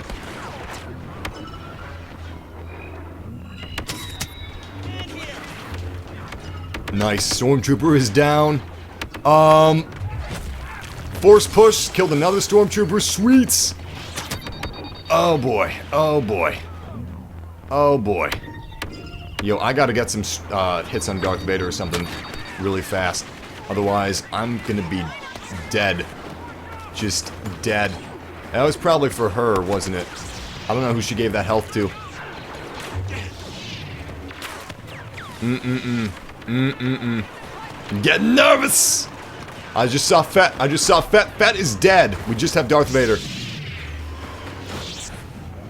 I hear him, but I don't see him. Okay, okay, so far so good. Whoa, no! Killed by a random Stormtrooper! Ah! That was so tense! That was so tense! Yo, Massive, are there any more Rainbow Six Siege streams? Yes. Yes, there will be. Oh, God. Oh, God. Do we win or do we lose? I can't move. Yes! Oh, no, it's a tie. It's a tie. No one won, no one lost. Ugh! We're playing as a rebel soldier this time around. That was so close. So close. Han, Leia, and Luke. Make sure you don't let anyone get to them.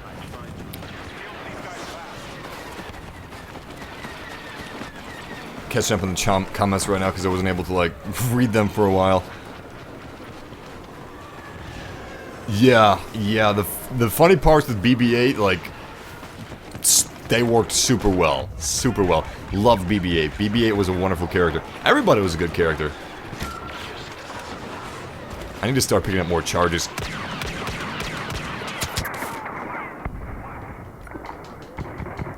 Alright, just fired out a volley of grenades.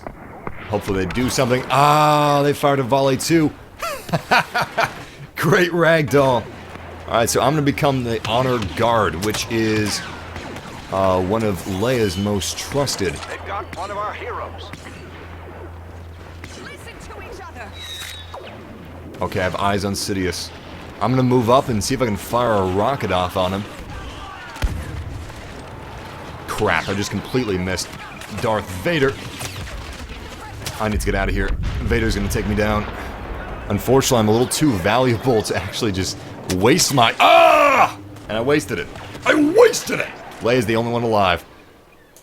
This is not good. I wish I could have spawned as an honor guard, but I can't. And on top of that, I am super, super far away. They got the last one. All heroes have been They're all defeated. gone. Well, they won one, we won one. Hey, Massive, my cat is trying to kill me. Help! Oh, that's normal. That's normal. Don't worry about it. Don't worry about it. They do that. They do that. Seriously. My cat, me and my girlfriend's cat, tries to kill both of us all the time. All the time. 24/7. It's a 24/7 battle. And we show him nothing but love. Seriously, like, she rescued him out of a crack house. Like, this person that she took him from was definitely addicted to hard drugs. And just had a ton of cats that she was either going to hawk for a few bucks or toss to the curb. And he is not grateful. We do not have a grateful kitty cat. He is entitled. He's like a YouTube commenter or a Redditor. Okay, no, I'm gonna give the perfect example. Our cat is a consumer. A consumer that is also a Redditor. That is the perfect comparison I can give to him because he is not grateful for anything. He doesn't understand how anything works. He doesn't understand how food gets put on his table, and he expects everything. Like, He expects us to love him no matter what. He expects us to do everything for him. And he's not grateful for the food. He's not grateful for the housing. He's not grateful for being petted on. It's just like, this is mine. I deserve it. Also, it sucks. Screw you. That's our cat. That's our cat. Somehow, we still love him. I don't know how. No idea how.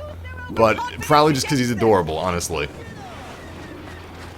And he is cute. He is, like, super adorable. He's an adorable little cat. He's got a little long hair and almost looks like a cat that was bred to have long hair, but he's not. He's not. He's an alley cat. He's a glorified alley cat. Sweet. Shields are up. Hey, all villains have been defeated. I was playing that a little too safe then, I guess. I was trying to hold back, you know?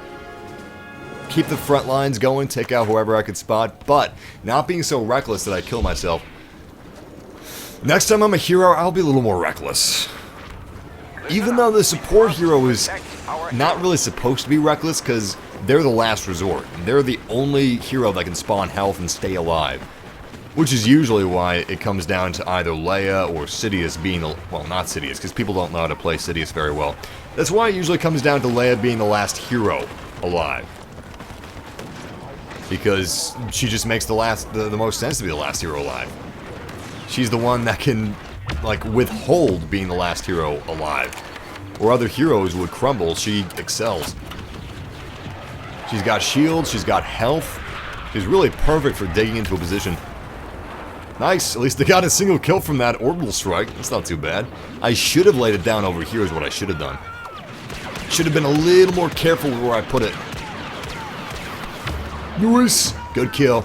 We did get a thermal imploder. I'm thinking about just throwing it blindly where I know a lot of enemies are. In fact, I'm going to do it. I'm going to do it. Here we go. Come on, baby. Absolutely nothing. I should not have just thrown that blindly. Oh, he wasted his missile on me. He should have just switched weapons. Will I be... Yeah, I'll be streaming Uncharted 4 when it comes out. I'm pretty excited about that.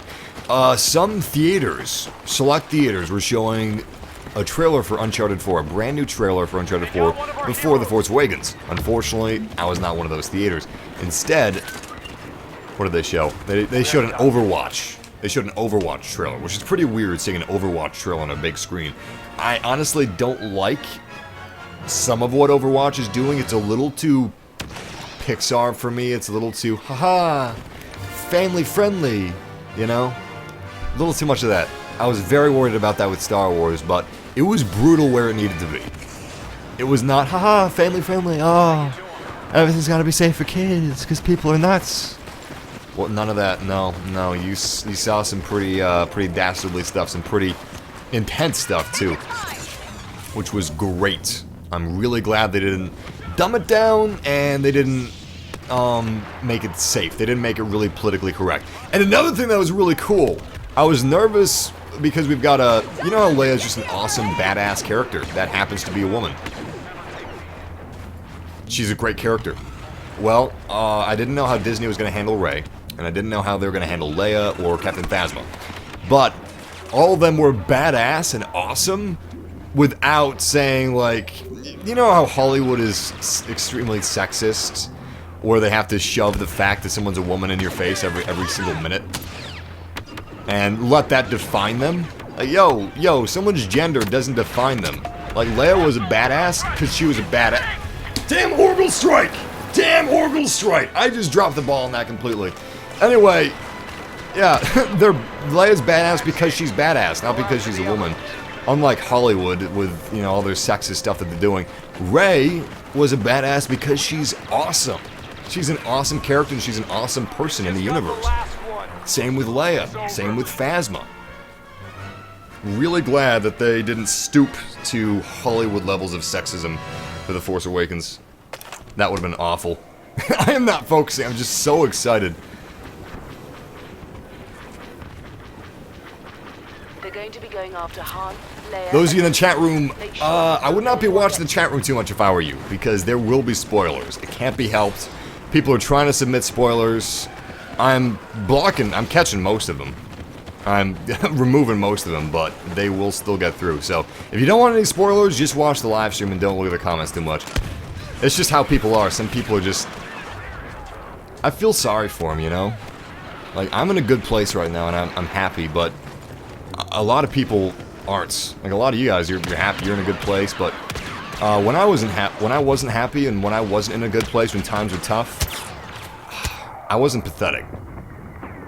I didn't get joy from hating things and hating popular things or hating things I couldn't afford or just making other people unhappy.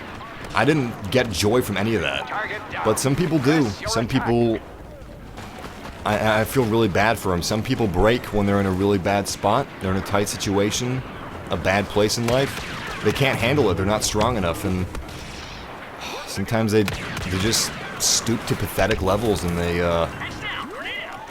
they lose themselves. You know, I feel really bad for them. I mean, sure they're assholes, and sure they're deriving pleasure from just pathetic ways. You know. I still feel bad for him. I feel bad for the asshole, is what I'm saying. But, yeah, if you don't want any spoilers, don't look at the chat room too much. And don't look at any chat room anywhere, or any comments anywhere either. Heroes have won this round. This is going to be a really close battle, because we are 3 for 3. And we've been 2 for 2, 1 for 1 throughout this entire game. This is great. This is great. I'm positive KD. I'm doing well. I'm just... not seeing a whole lot of people I can take down without, like, risking my life. Alright, so we are playing as a support hero. We're playing as Leia. Our job is mainly to hold the home front, hold the front lines, and be the last resort. Which means we gotta be super careful and keep ourselves alive. Can't jump that far. I am not a Jedi like Luke. I'm gonna lay my shield down right over here. I'm gonna check out where Han Solo is, too, because we can actually work together. Where is Han Solo? There. Oh, nice. Nice. Han is with me. Sweet. Tried to do some emotes to him, but I couldn't. For some reason, up is not an emote for Leia. You scruffy-looking nerf herder. I call him a scrubby-looking nerf burger. I saw Vader over here. I'm going to try to get some shots on Vader. With Luke. Yes. Alright, supporting Luke, supporting Luke! Nice, nice! Hero is down. Darth Vader has perished. But we still have Sidious. I'm gonna help Luke out with Sidious. Take down some of these stormtroopers that are around us. Take down this shock trooper, sweets! He was about to shoot a rocket off at us, but we were able to stop that successfully. We gotta watch out for Boba Fett, though. I don't know where Boba Fett is. Oh, no! No! I let myself die like an idiot! Luckily, Boba Fett's dead. It's just Palpatine versus Luke. And it was smart to be a little reckless in the beginning of the match, but it was fast becoming dangerous, and then it became deadly. You've got to be able to gauge fairly well. Oh god, I can't even get out of here. You've got to be able to gauge fairly well if you need to run or if you need to stay and fight it out. And I should have ran, but I don't know if it was pride or maybe power. But the dark side of the Force seduced me. And I decided to stay and just duke it out, which I should not have done. Where is your health, Luke? Because you're just throwing me into a panic. No! Luke is dead! Who's my favorite person in the new Star Wars movie? Oh god, I think it might be Finn. I can't decide though. Rey is great. Finn is great. Kylo Ren is great. Phasma's great. I think it's Finn. I think it's Finn. Do whatever it takes, but make sure Luke and Leia are safe. That includes Han Solo too. Top 3 favorite bounty hunters. IG-88, Dash Rendar, and Han Solo. And Bosk is a very close third. Very close third. I love Bosk. But IG-88, Dash Rendar, and Han Solo, you can't beat Dash Rendar or Han Solo. They're just too cool. Too cool! Nice. Stormtroopers down with a little help from my friends. I'm gonna keep watching for other stormtroopers in the area. I've got Leia near me. I'm gonna give her whatever support I can. Shock Trooper almost got me. I was force choked by Vader. Look at that. That is intense. He just threw me on top of a pile of wreckage. Nice! We became an honor guard for Leia. Oh, God. Vader is close. Vader is close. I'm trying to get away from him. He could kill me before I could even do any damage to him. So, yes.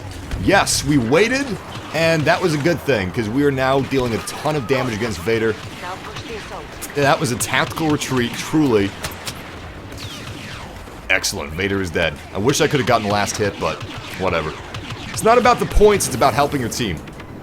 Boba Fett came up behind me and roasted me. Turned me into a barbecue. Got him. They're all defeated. Yes, all villains have been defeated. Good stuff, good stuff. Top 3 Jedi from the first 3 movies. The original trilogy, I'm guessing you're saying. Top 3 Jedi from the OT. Luke's, well, there's not that many Jedi in the OT. I'm gonna do everything but Force Awakens. Alright, so Luke Skywalker, Obi-Wan, this is not in order, and Qui-Gon Jinn. Yeah, Luke Skywalker, Obi-Wan, and Qui-Gon Jinn. Love them. Great Jedi. Really awesome, interesting characters, too. Alright, so we were playing as Han Solo, a character that I prefer playing as. Not that I don't like playing as Leia, who I've been playing as the last couple times. I love playing as Leia. But there's a little more you have to focus on when you're playing as Leia. When you're just playing as Solo, all you have to focus on is harming villains, and that's it. Watch out, Leia. Palpatine's behind me. And we've got a Shock Trooper. Shock Trooper is down. I don't have eyes on where Palpatine is now, but I still got to keep a watchful eye, aware at all times. There's Darth Vader. We're not letting you off easy. Take it to him.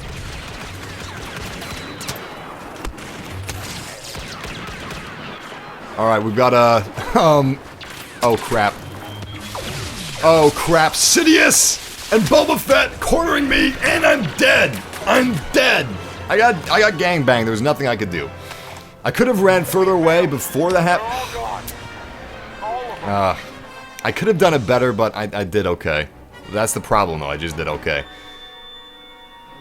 I definitely supported my team a lot. I just didn't get a lot of kills, unfortunately. I didn't get a lot of the final hits on the heroes. Final hits are difficult to get. Usually it doesn't matter because, you know, supporting your team is the only thing that matters. However, there's a certain game mode where the final hit is all that matters. And that's a very difficult game mode, and it's called Hero Hunt. The person to get the final hit on the hero is the person that gets to be the hero next. Doesn't matter how much damage you deal to the hero, it's just the final hit. It's all that counts. Which, I mean, that's pretty important no matter what. Because if you get the final hit on a hero, you're the one that's getting all the points. Otherwise, you might just get 50 points here, 50 points there, instead of 100 or 300 points in the case of hero. Heroes get you 300 points, which is a lot. It's a lot of points. It's going to make a huge difference, whoever gets the last hit. Which is why the leaderboards don't really... I mean, some games leaderboards are a show of skill, but for those of you guys that are just starting Star Wars Battlefront, it's a very different game, so just give yourself some time to get used to it. Don't feel bad if you're not at the top of the top leaderboards, because the leaderboards are actually luck. A lot of it's just luck. If you happen to get the last hit on somebody, that's what's going to get you the most points. Some games give the person the kill. Whoa. Some games give the person the kill that got the most damage, but in Star Wars Battlefront it kind of works like that. However, the last hit is the greatest decider. Nice, nice. We're ganging up on Luke. I actually feel really bad for Luke. He had the wrong idea here going after us from this angle. Nice! I got the last hit. Look at that. I did not deal the most damage. What? I was killed by an orbital strike. Oh god, there you go. That was really smart. This guy, this regular old soldier that picked up an orbital strike, took advantage of the fact that Luke made a mistake. And Luke made a mistake. He took us on. You know, he got double teamed, he got killed. But Darth Vader and Palpatine were in the same place. And he called out an orbital strike and took us both down. They lost one hero, and we lost two. Thanks to that awesome move from that rebel soldier. Anyway, I did diddly squat damage against against Luke Skywalker. Darth Vader did the most damage, but I got the last hit as Palpatine, and I got the 300 points. I got the 300 points because of that. That's crazy. Hopefully Boba Fett stays alive and just... You know, he's got the jetpack. He can easily evade the enemy. And just let us do the work. Let us do the work! I gotta hang back a little more. I'm taking a little too much damage. This is an awesome game, though. It's super fun. Super fun. I got enemies in front of me. I'm seeing an honor guard, so I'm thinking Leia might be close. Crap. All villains have been defeated. Whew. That stings. That stings. Favorite enemy in the movies? Stormtroopers. Stormtrooper. Well, no. My favorite enemy in the movies would probably have to be Darth Vader in the original. Yeah, Darth Vader in the original trilogy. His underlying cause is interesting. His obvious cause, with his son being Luke Skywalker, is interesting. How he deals with situations is also very interesting.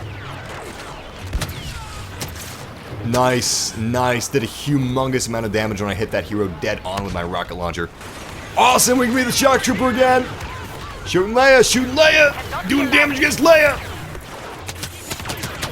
Oh, almost killed her, So close, so close. Unfortunately, my bazooka was still recharging, so I couldn't use that. That was not an option for me. But right now, I'm actually shooting Han Solo with his own blaster rifle.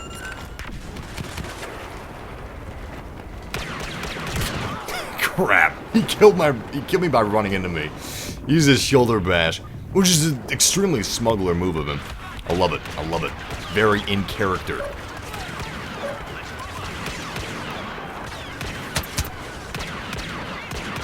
Nice, nice. We got the last hit on Luke Skywalker. Anybody else around here? Yeah. But the reason they did the last hit thing, why that's so important to actually get kills instead of like who did the most damage, is because it lets people that are not necessarily very good at the game but still enjoy playing it to once in a while, be top of the leaderboard.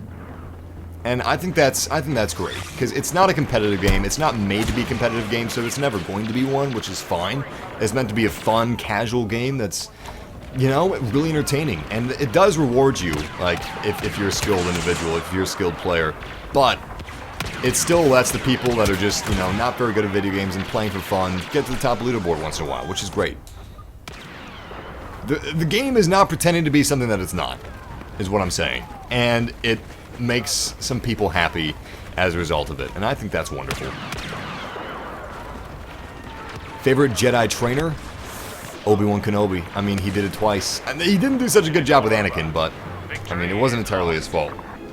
However, he did a wonderful job with Luke.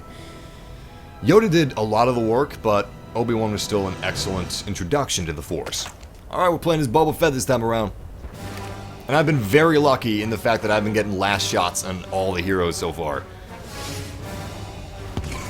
Here we go. I do not enjoy playing as Boba Fett. I mean, he's a great character, and he is powerful as a hero, or a villain, I should say. But some of his powers just have too many detractions, like his jetpack. It makes it hard to hit, but it also makes it hard to aim, which is not worth it. It's just not, in my opinion. You're at the top of my... And I don't like his flamethrower. I think it's not the most useful thing in the world. Crap, he used his charge shot. No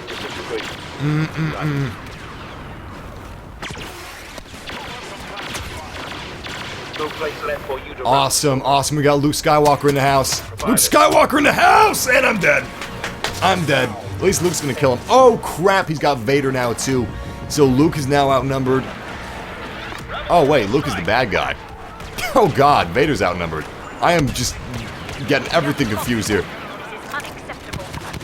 Still, got a lot of damage against Luke, got a lot of damage against Han. As long as the Emperor's allowed to stay alive, we'll be good to go. And I really want to spawn as a shock trooper bodyguard for the Emperor and protect him as much as I can, but unfortunately that's not an option for me right now. Sweet! Oh crap, they're coming after the Emperor! They're coming after the Emperor! Oh no! The Emperor's been killed! Luke Skywalker's the one that did it! It's crazy. Well, we're gonna need a miracle to come back from this. I'm playing as Palpatine this round, which is good. I'd much rather play as Palpatine than Boba Fett. However, we still gotta be careful how we play him, because he's a support character. He's not like Darth Vader or Boba Fett. He can give himself health. He can do this. I don't know if that does any damage. He's got Force Lightning, he's got Chain Lightning, and he can block with Force Lightning as well. He can also give himself health, which is super important. But he's not strong enough to just run out there and, you know, kick ass. Darth Vader's here. I'm going to give him a little bit of backup. Shoot a little bit of Chain Lightning there. Get Luke Skywalker a little bit. And then I'm going to run. Then I'm going to run. Alright, I'm gonna run. It's just not worth it to stick out that battle. It's not worth it. Oh, jeez. Oh, jeez. Darth Vader's already dead. Okay, okay. So, they're getting a lot of hits on me. I gotta get some more health than what I already have. I think they actually kind of nerfed how much health you can spawn and how much health that gives you. Because I remember it giving me more health than this. I gotta watch our back. Nice. Oh, damn. I was taking that. I couldn't run. I couldn't run from blaster fire. I should have blocked it. I should have blocked it, is what I should have done. I should have blocked it and backed away. But I took a calculated risk. Victory is lost. Forget the calculated risk. Doesn't even matter. We lost. We lost the round. My strategy failed. Although it could have worked out for me, you know. The thing is, you don't know what strategy is going to work and what strategy is going to fail until you do it. Clones vs. Droids DLC would be fantastic. I would love prequel DLC, but we're not going to get any prequel DLC. I doubt... Yeah, it'll be years. It'll be years before we ever get a prequel game, because Disney just wants to distance themselves from that as much as they possibly can. The prequels aren't necessarily bad movies. They just weren't very good Star Wars movies to a lot of people. And then the internet, you know, circle jerk to like, actually, these movies are the worst ever, and George Lucas ruined my childhood. They gotta worry about the man-children. There's a lot of man-children that like Star Wars. A lot of neckbeards and stuff. They're trying to please everyone, they really are. I appreciate that. So as much as I would like prequel DLC, the neckbeards have ruined it for us. Blame them. Don't blame Disney, don't blame EA for not getting prequel DLC, blame the neckbeards. Return of the Jedi was an awesome, awesome Star Wars movie. That's my second favorite Star Wars movie. But, my favorite is actually, Empire Strikes Back. Return of the Jedi is a super close second. I actually talked to someone today that was, I was calling the store to see if they had something in stock. And Star Wars came up, and he saw Star Wars Thursday. He waited 2 hours for the opening premiere, the opening night of Star Wars, and he saw it, and it was amazing. He loved it. He wasn't a huge fan of Star Wars before that. He enjoyed some of the movies, but he hadn't seen the full movies. He'd just seen clips of them, and he enjoyed the thought of it. I'm talking about the original trilogy. I think he saw some of the prequels, but whatever. He bought all the original trilogy movies, like 2 nights before The Force Awakens came out. He binge-watched them all. And he's now a fan of Star Wars. The Force Awakens like brought him into the Star Wars universe. And for all the neckbeards that are complaining about The Force Awakens, based on opinion and not based on objectives, which objectively there's not a lot you can complain about with The Force Awakens. There is not. Objectively, it's a fantastic movie and it doesn't have a lot of faults. That's just facts. So when you see people complaining about it, they're usually complaining about their opinion, and people forget about opinions. They're like assholes. Everybody's got one. Sometimes they're just as ugly. But, yeah, I've seen so many reviews on The Force Awakens where it's just somebody's opinion, someone complaining about something. Listen, this is going to bring joy to millions and millions of people. This is going to get millions of people into Star Wars. Can't you just be happy about that and stop being cynical for once? People won't. Because that's how people do, but, you know, I wish we could live in a world where people could just remember that and be like, you know what? Objectively, it's a good movie. It's not for me. I don't like it. But I'm not gonna be cynical and be hateful about it and ruin it for other people.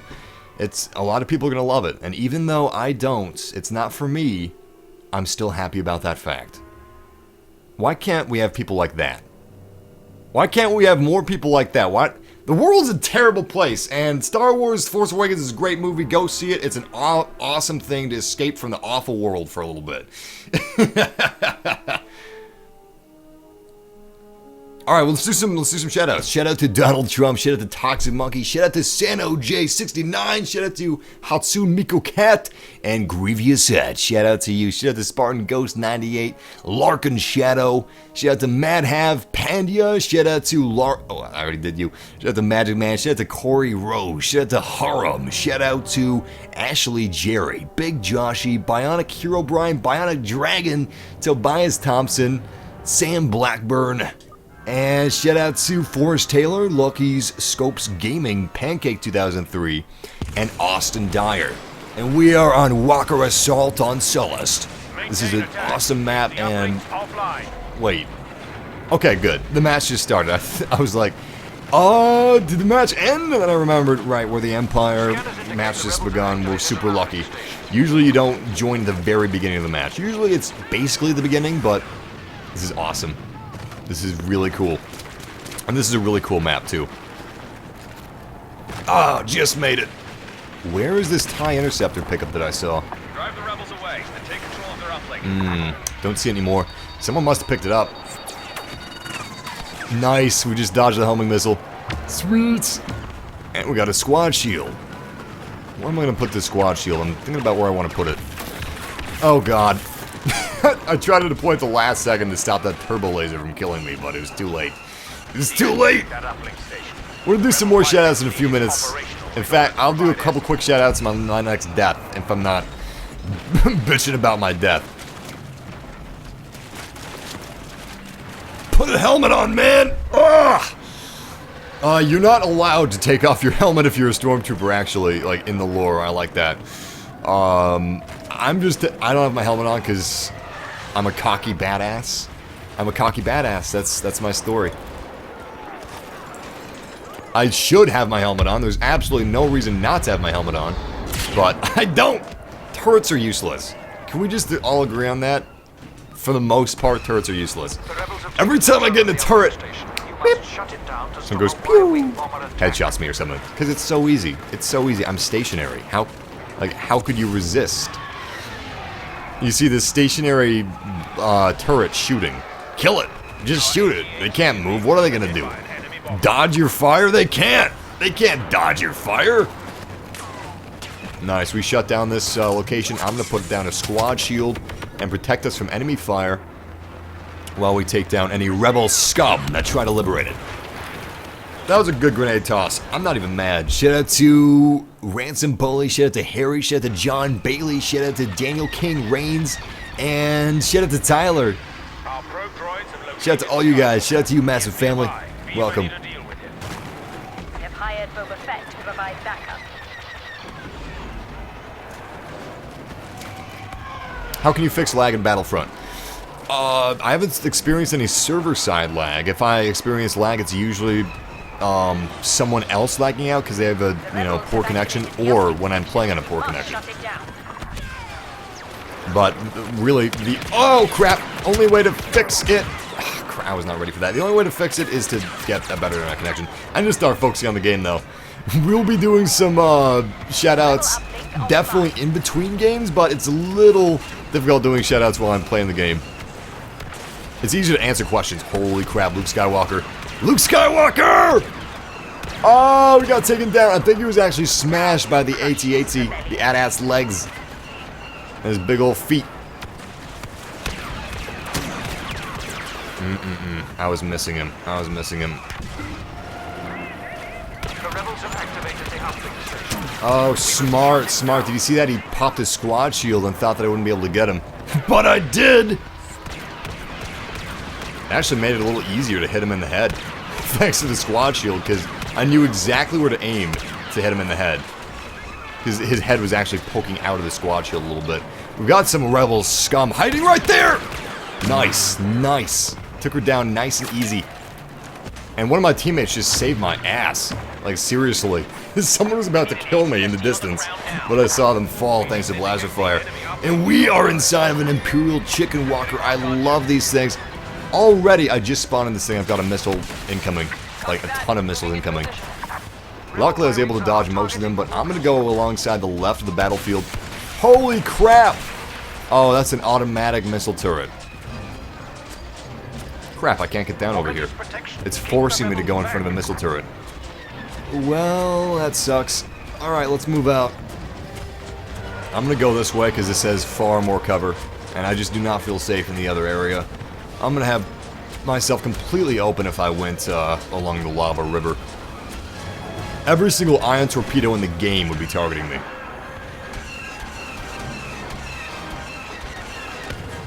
Missile away.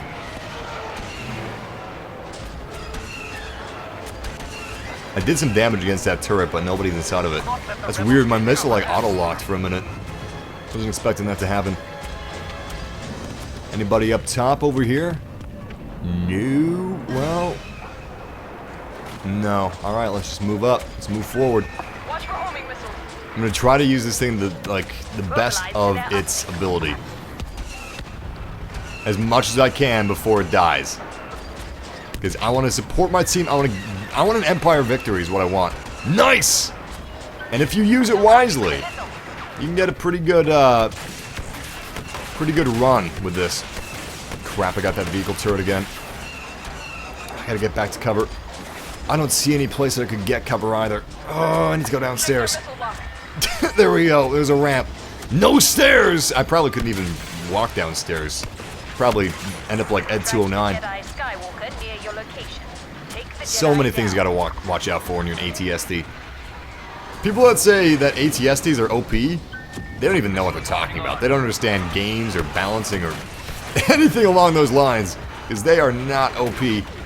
Crap, when you're inside of one of those things, you gotta watch the air, you gotta watch the ground, you gotta watch everything. Anything could be an enemy, and they could have star cards, they could have pickups, any number of things that could kill you. When are you gonna play Fallout 4? Definitely Sunday or Monday. One of those 2 days. Definitely. I'm super excited for some more Fallout 4. Star Wars just... it's taking over my life! Seriously, it's a once in a... Well, it's not once in a lifetime thing. It's just so special to have a new Star Wars movie. Especially if you like Star Wars as much as I do. And especially if you like the new Star Wars movie as much as I do. I love it. I just can't get my mind off of Star Wars. I don't want to. You know? It's so fun. I'm so happy right now. Warning, enemy bomber has got a lock on our walker. Crap. I was not able to take that rebel down. I'm going up with this scout trooper and... Cool! Scout trooper's still alive. She had a DLT-19 blaster, which is a rapid-fire, fully automatic blaster rifle, which is akin to an LMG, actually.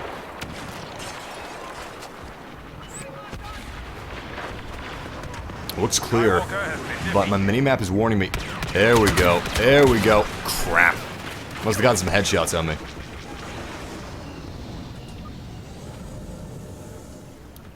This game is awesome, John. It doesn't just look awesome, but you never forget it looks awesome. You'd think you get used to the graphics after a while. You don't. You don't. It's magical. It's a magical experience. Master, do I have to watch all the Star Wars movies before watching The Force Awakens? You don't, Ahmed, but I would suggest watching the original trilogy before The Force Awakens. At least watch what you can. It's worth watching what you can, because it does add quite a bit. But, again, you don't have to. Enjoy the movies, man. Enjoy it. It's really fun. It's really great. Alright, crap. Crap, we got a lock already. Yo! Fighting over the skies is... What? One hit? Yo! Alright, I'm calling BS. I'm calling BS. The one thing that they have not fixed with balancing is the A-Wing. That's something, like, if you look at the stats, it's actually a little OP. More than a little OP. and I went from like 40-something health to 0 in one shot from that A-wing. That's insane. That's insane. I do wish they would fix that. That's a problem that needs to be fixed. The Empire is severely undergunned compared to the A-wing. I mean, the TIE Interceptor can't match it, the TIE Fighter can't match it. Empire doesn't have anything that can match it. Rebel bomber targeting. At least the X-Wing isn't also OP. Couldn't get past that turbo laser. That turbo laser was watching for me. Rebels ahead. I need to start pushing the objectives. Well, nice. I mean, crap. Damn turbo laser. Somebody needs to take that guy down. Someone's working on it. I think the AT-AT Walker's actually trying to take him down. Oh, crap. They just brought both of the uplinks online. We gotta shut those down. I'm gonna head to the uplink station on the right. No, you know what? Uplink station on the left, unless it gets shut down. I mean, it's yeah, okay. I knew that was gonna happen. We've got more of a hold over the one on the left, which is closest to us, than we do the one on the right, which is closest to them. We're gonna have to work for the one on the right. One on the left, not so hard. I mean, look how far I'm having to travel to actually get to this uplink station. This is a big battlefield, and I'm not able to get to it quickly. Oh, God! I saw it coming straight for me. I did not know where to run to get into cover, and there was nowhere I could run. There was nowhere I could hide. We are running out of time. Gain control of that uplink. The rebel bombers need it to Yeah, I do slow down my ship when I start firing, or, you know, want to make tight turns. Unfortunately, it just works way better in an A-wing. Everything works better in an A-wing. Probably because so many people complained about Walker Assault during the beta, and they're like, oh god, the Empire is OP, we gotta nerf it. Even though the only reason people didn't win a lot as the Rebels in the beta is because they didn't know how to play, and they weren't playing the objective. So, now when the game is out, and people know how to play the objective, the Rebels are OP. Like, actually OP. Even though before, things were pretty balanced in terms of the Rebels and the Empire. They reversed it. They did a complete 180 because they're afraid people would be thinking the Empire is OP. I mean, they look like they would be OP, so why wouldn't... Consumers' minds are like Play-Doh. They will believe anything that they hear or read. And they're always ready to jump to the conclusion that whatever company they bought from is evil.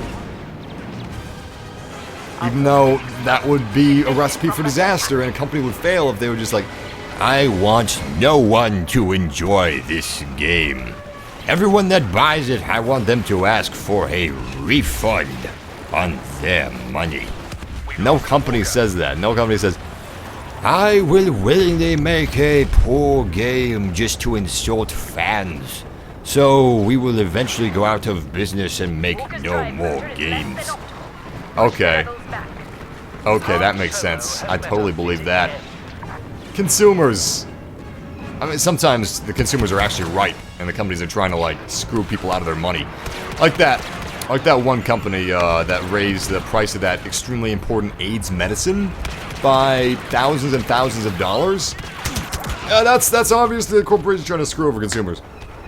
But yeah, I mean, they are good at keeping this game balanced. DICE is good at keeping the game balanced, but the problem is they haven't worked out the A-Wing, and I don't know why. But that goes back to the conspiracy theory I was talking about for the past, like, more like 3 minutes.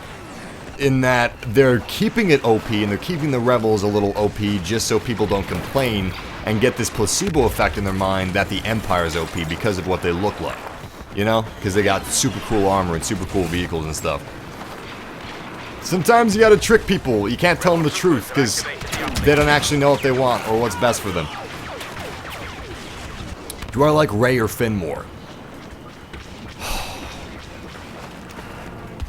Watch out for rebels. I think I like... An enemy bomber has locked That's up hard. on AT-AT. I don't really like one more than the other. And I want to see more of both of them, but... I honestly can't tell if one did a better acting job than the other. I think it's pretty damn even. I honestly can't really answer that. They were both integral. They were both interesting, and I would love to see more of both of them. But, I thought Boyega was going to be great, and Boyega was great. I had a few doubts about Rey. However, I did not need to have any doubts because Rey was great. Rey was even better than I thought she would be, which is awesome. That airspeeder just crashed. Oh god. I'm just gonna get out. I'm just gonna get out. I've got 2 vehicle turrets shooting at me. Seconds away from death. It's a good thing I got out when I could. I need to get cover. I really need to get to cover. I was trying to go for that AT-AT pickup, but I was not able to get to it in time. Oh boy. Oh boy. Nice! Nice! Unfortunately, I do not have a charge card, so I can't actually, like, use my scanner pulse to see where the enemy is. Wish that I could, but I cannot. We got another turret in the distance. I'm gonna try to take his shield down. We gotta take that down before I can actually kill him. Yes! Oh no! He got me! This is where blaster cannons are actually useful. That is where they're actually useful. Out in the battlefield, practically useless in my opinion. Very, very specific instances where you could do some real good with blaster cannon just out on the battlefield like this right now. Yes! Killed Greedo! I like Greedo, actually. I said that like I don't, but I do. He's a great character. George Lucas weakened his character.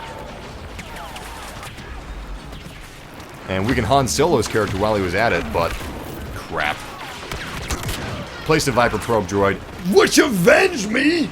Kill from the grave. Sweet! I love that. I love that. I had second thoughts about placing that Viper probe droid, but then I was like, no, no. No, I'm gonna kill Greedo. I'm gonna kill him. I'm gonna get my revenge, and I did. Luke, I'm gonna time you out, because you're being kind of pathetic right now. But, yeah, watch it. In the future, don't be an idiot. But anyway, guys, if any chance of something besides Fallout 4 or Battlefront, any chance of GTA or Black Ops 3? Black Ops 3, I'm practicing Black Ops 3 right now, actually.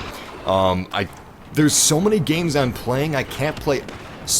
You know, I'd love to play every game, but there's not enough time in the day. We got Star Wars, Just Cause,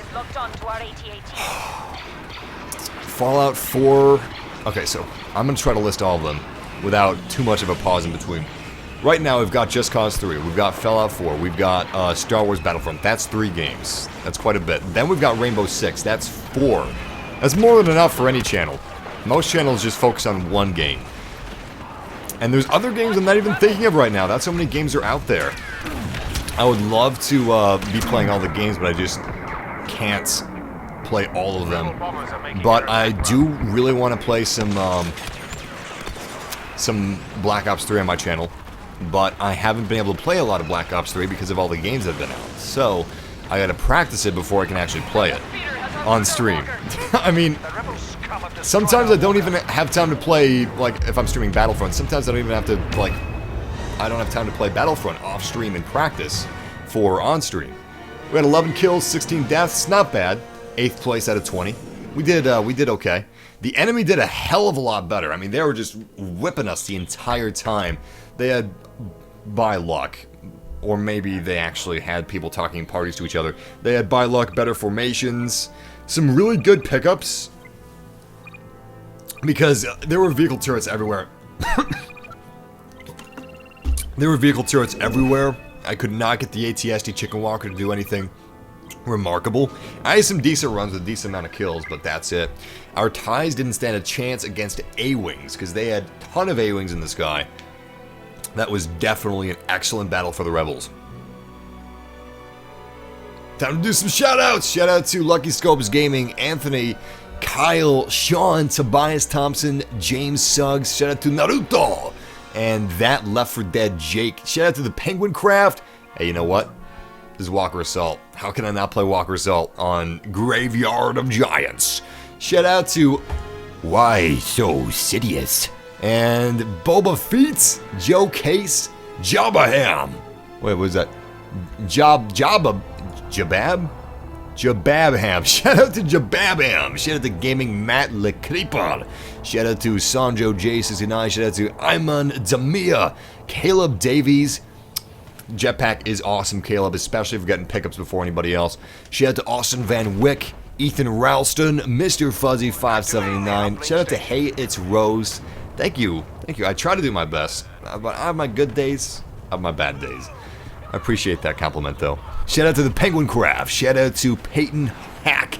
Shout out to BB-8 Masterman, Edward Schaefer, Luis Sanchez, the legendary player, A Gaming Potato, Zach Zader, Sam Lamprecht, Noah, or what is that? Scroll past me. Shout out to Nora, shout out to Blubbery Panda 33, shout out to Gold Puddle 38, and Clayton Spaniel. We're going to be doing some more shout outs, but I got to concentrate on the game because we are the rebels, and we got to focus. But just to give you guys some history on the Battle of Jakku, if you are new to our channel, if you aren't, then you already know everything I'm about to say, but if you are new to our channel, welcome. And the Battle of Jakku actually took place 29 years before the events of The Force Awakens, so this battle is directly linked to the new movie. And you actually see the planet of Jakku a lot in The Force Awakens. You've seen it in the trailers, the teaser trailers, and you've also, dropped the ball, you've also seen the Graveyard of Giants in specifics. Namely, the Super Star Destroyer that you can see fall in this battle. I'm not seeing the Super Star Destroyer right now, but you do see it fall, and it's really epic and awesome. But, yeah, this is actually Walker Assault, not Turning Point, so I don't know if we're able to see the Super Star Destroyer in Walker Assault. But, yeah, this took place 29 years before the events of Force Awakens, 1 year after the Battle of Endor, and Rebel intelligence got wind of a large weapons facility on the remote desert planet of Jakku, an Imperial weapons facility. And it turns out that intelligence was accurate. So they sent all of their combined forces to this remote planet of Jakku, and they blitzkrieged the weapons facility. They were able to breach perimeter defenses, and there was an all-out battle between the entirety of the armies of the Empire and the Resistance. Unfortunately, though, the Empire died, or fortunately, I guess I should say. The Empire failed in their defense of Jakku, and they lost the weapons facility. They were absolutely obliterated by the rebellion. And that is why the Empire is so weakened in The Force Awakens. That's why you have remnants of the shattered sword that once was the Empire, like the First Order, trying to bring back what the Empire started. That's how important this battle is that we're fighting in right now. And that's why I love this map so much, aside from the fact that it's just a really damn good map and it's really well designed. Unfortunately, you are a little late, Massive G Jr. I love that username, that's adorable. But welcome. Welcome to the live stream. Crap, I was hoping that I could just run through that. I got a pickup that I'm not really excited about. Every once in a while you'll get a pickup called Card Refresh, which basically just allows you to use a grenade, and then use your card refresh, and use the grenade again instantly. Which is good, I guess, but it's not great. Nice, this is way better. This is like a turret, this droid is. So I am backing up Princess Leia over here, who just spawned a squad bubble shield, and we are trying to hold this position. I just took somebody down. Not bad. I've got my little droid, my little astromech droid out here watching for enemy fire. Getting ready to take these guys down. Nice! And we're doing pretty well so far. I'm sticking by Leia, I'm sticking by my droid, sticking by this objective, and just doing the absolute best I can. Unfortunately, our bubble shield was destroyed by this Dark Trooper, I believe.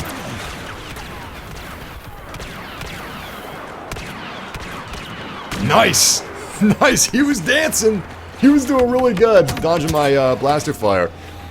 That was pretty impressive. Usually I don't root for the enemy, but that was actually pretty cool. And I just saw... Oh. He's already dead. That was fast. My teammates are good this round. We got 2 bubble shields! Look at that! That's great! No way any blaster fire getting through those shields. No way. Wow, I was just sniped, but luckily it went past me. Let's see what this pickup is. Another squad shield. Alright. I'm putting it out over here so we have a little thing to run to. Keep an eye out on the battlefield. We don't have to just stay... Oh my god! The city of squad shields is here. We got one inside there, two outside. This is getting crazy. This is getting ridiculous, actually. I'm gonna pick this thing up. Maybe we'll get another one. Oh, I died. That was stupid of me. I was assuming he wasn't even gonna see me, but of course he did. David asks, should I buy this game? I can't answer that for you, David. Nobody can on YouTube. You gotta play it for yourself to truly know. However, I can tell you this. If you're going into it wanting the same old Battlefront that was in Battlefront 1 or 2, if you played those, then you're going to be disappointed. If you come in with an open mind, understanding this is a casual game that's not meant to be competitive, but it's beautiful and it's a lot of fun. It's a great game to just sit down, have a beer or an apple juice if you're underage, and play it with your friends if they have it, and just relax. Have some awesome Star Wars enjoyment with some awesome Star Wars fun. Because it is very Star Wars. They definitely do not lower the Star Wars meter on this game. This is incredibly Star Wars, and it is a lot of fun. It's a joy to play. It looks great. It feels great.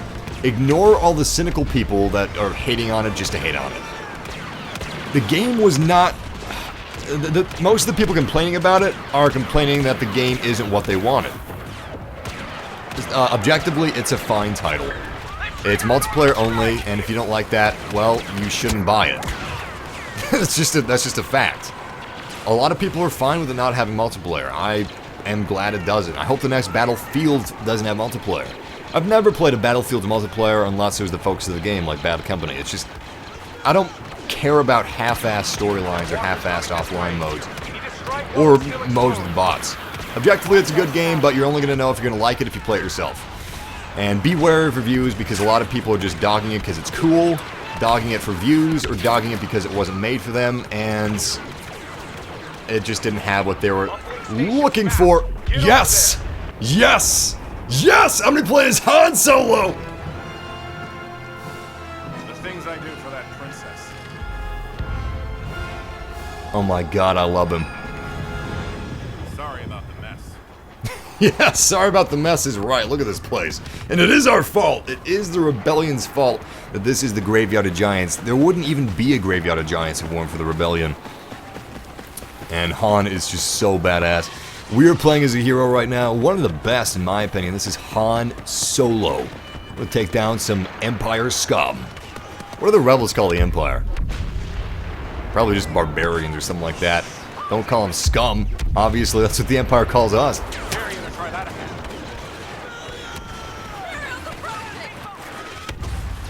Damn, I'm not seeing a whole lot of enemies. There we go. 2 enemies down. I'm going to try to use Solo as best as I can, which means I'm going to use him smart. I'm going to kind of hang back. I'm not going to try to be the hero here. I'm going to play this like Han Solo would. I'm going to wait for a really good opening, and if I see it, I'm going to take it. But I'm not going to waste it either. I'm not going to waste this opportunity. I'm not going to waste Han Solo's life or anything like that. Although I'm considering targeting this chicken walker. That might be kind of fun if I could actually take him down. We really got to watch out for... Nice! Nice! We got to watch out for explosives, is what we got to watch out for. Is explosives, that's what's going to take it down as Han Solo. You got great range. Heroes, too. I mean, you got to watch for heroes. Obviously, crap, I just missed that reloading minigame. So there's a minigame that you can play if you line up the dots with the yellow lines and you press it at the right moment. You will instantly cool down your blaster. If you don't, you will overheat it even further than it originally was. Sorry, is that you? It's tricky, but it's fun. It's a great little minigame, too. When you're under pressure, you really gotta focus to stay calm, otherwise you're gonna mess it up. It's pretty easy to mess up. Nice! Oh crap, we got Fett. We got Boba Fett. I'm gonna fall back. I am definitely falling back. This is not hero hunts. There's not gonna be another round when Solo falls. You're gonna pay for that, pal. Solo is enough to You guys do train, right? like change the tides of a battle. Like he can definitely change the tides in our favor. Not that they're not in our favor right now, but you get what I'm saying. Crap.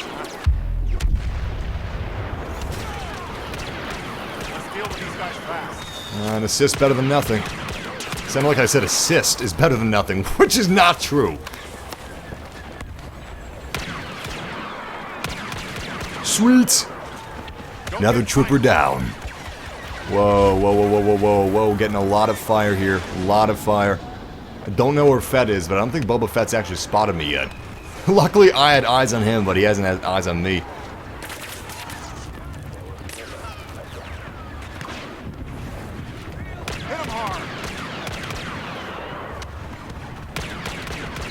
Oh, crap! She had a bowcaster out! She had a bowcaster out!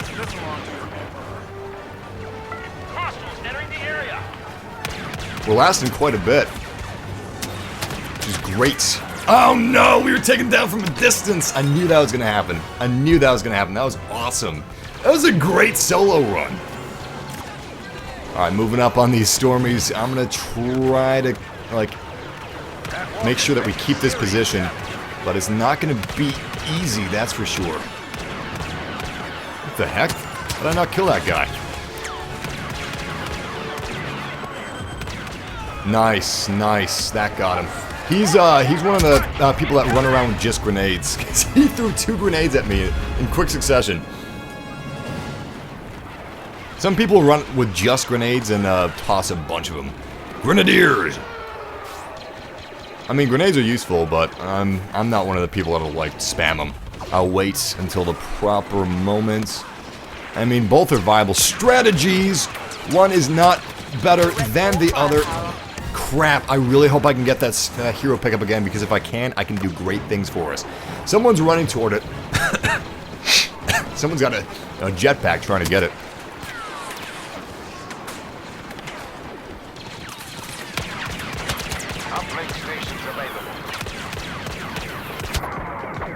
No! Oh, he took me down! I could have gotten the hero pickup.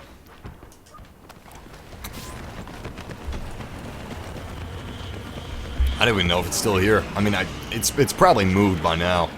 I bet you it's moved since the uplinks have moved. In fact, I'm almost positive it has. I just don't know where it would spawn. I don't know where to look. Crap. Oh, we got Stormies. I don't know how I got a critical assist. It looks like I got the last shot. Someone must have gotten the shot just as when I fired mine, and we hit him at the same time. We had a Viper droid up here, which isn't doing too great health-wise. I mean, it's about to fall. We also have a lot of Stormtroopers. I'm going to fire my grenades out. See what that does. Nice, nice. One trooper is down. Nice, another trooper is down. Sweets! I almost got a 3rd kill. Whoa. Where's the walker? Almost there it is, there it is. We could finish this battle. We could finish it right now. Take care of Sarah, thanks for joining us. Have a nice night. And welcome, Half Sack Does Xbox One. Sup, Massive? I've been watching the stream for the first hour on my TV. Nice! I thought you just joined. I'm trying to read the chat room a little more now. That, not Han Solo. I just missed, like, the last complete 5 minutes. Let's see what other people are saying. Y-wing traffic signal initialized. Should I buy Fallout 4? Asks Ethan. Had Fallout New Vegas and Fallout 3. Want to know what Fallout 4 brings and what makes it step up from the others. It's definitely more of a Fallout 3 than it is a Fallout New Vegas crap, which isn't a bad thing in my opinion. I prefer Fallout 3 to Fallout New Vegas. There are a lot of improvements. I mean, the world building is great. The animation is improved, obviously, but still remember that it's Bethesda, and it's fantastic. Check out some of our streams, check out some of our videos of it. It is really worth it. It really is. If you enjoyed Fallout 3 and Fallout New Vegas, you will not be disappointed. It's not really more of the same. I mean, it's more of similar, because obviously it's the same game series, but it's improved and it's better. And it's more Fallout than previous Fallout games. It also has more universe stuff with it that we haven't seen before. I mean, there's a lot of vertibird action, and that's pretty cool. Seeing vertibirds in action that much. Oh, wait, was I firing? Oh, boy, I was firing that thing when it wasn't even vulnerable. Wait, was I? Yeah, I was firing it when it wasn't even vulnerable. That was a mistake. I bet you guys were yelling at me in the chat room like, "Yo, Massive, it's not vulnerable. You're firing at the AT-AT, but it's invulnerable to your blaster fire. What are you doing?" I don't know. I don't know. I'm watching the chat. I'm playing a game. I'm in the afterglow of Force Awakens. There's a lot to take in right now. There's a lot to take in. Not that I'm not having fun soaking it all in. I am. It's awesome, but it's still overwhelming.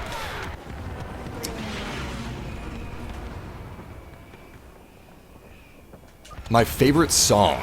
Oh, I would not be able to answer that right now. I could give you one of my favorite songs, Asia. Anything that Asia makes. I love Without You from Asia. I love Heat of the Moments. The Heat Goes On.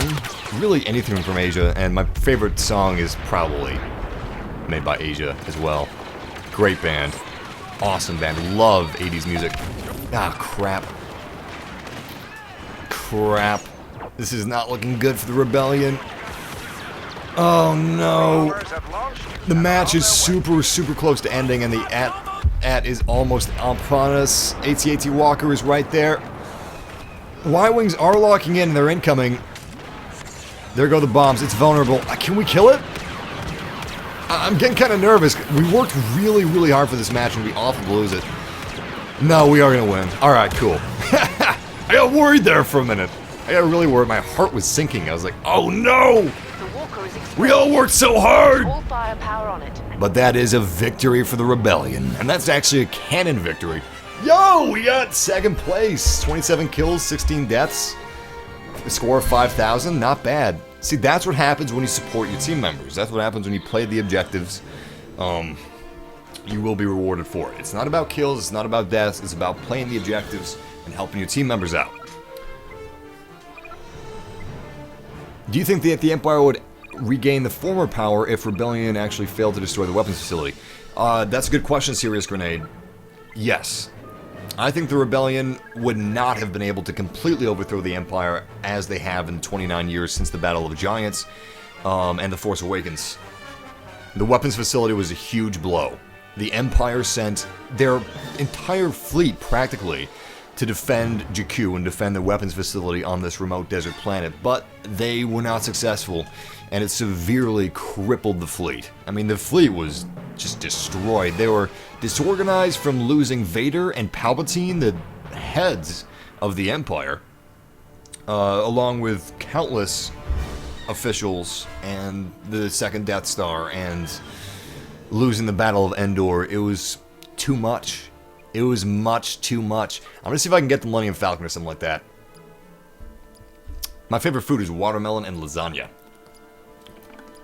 but not together. Shout out to Tyler Crandall, Multi-David Plays, Josh Edwards, Minecraft Games, shout out to Luke, shout out to VT, shout out to Evan Bax, Ruth Marshall, Jeffrey Hannah Huff, Andrew Wiper, Lord Funder's Channel, shout out to Spartan Ghost 98, Bears 6, Mark Hume, shout out to Attila, shout out to Big Joshy, shout out to Aiden Studio, shout out to Michael Dossett, shout out to Kyle, shout out to Fret Mike, shout out to Zach Zader, shout out to Matthew Root, Mad Have Panda, Fusion Apex 1783, The Penguin Craft, shout out to you, shout out to Minecraft Games, Toothless Girl 1973 Gaming, and Johan Sterner, shout out to you too. Shout out to Kenneth Wu, and the game has started.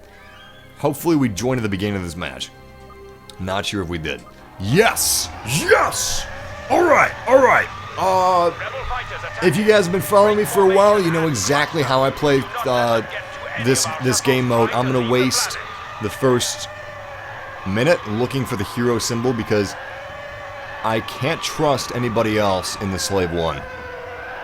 I can't do it. If I get the Slave 1, we'll probably win. Jesus. Sounds egotistical, but it's true. If I get the Slave 1, we'll... Yes, there it is. We'll probably win, and I'll do a better job than pretty much anybody else in this match. Nice! Slave 1. Because I play the objective. I play the objective. Alright, so my goals for this game is win and get first place. Let's do it! We got a lot of work cut out for us because it looks like our team is not good. Yeah, our team is crap. That's making me a little nervous, but never tell me the odds. Seriously, never tell me the odds. If I know the odds, I'm gonna, like, do everything differently. Everything differently, and not in a good way. In a bad way. In a very bad way. Awesome, awesome. Enemy is down. Now we want to make sure that we don't crash into anything. Oh, crap. That X-Wing almost evaded my fire. He actually is. What a smart AI. What a smart AI we were going after. Alright, we're taking a few AIs down. I'm looking for some humies, but I'm not seeing any. There we go. There's a humie. And that's an A-Wing. It's an A-Wing humie. Oh, crap. We just saw two ships collide into each other. That's pretty cool.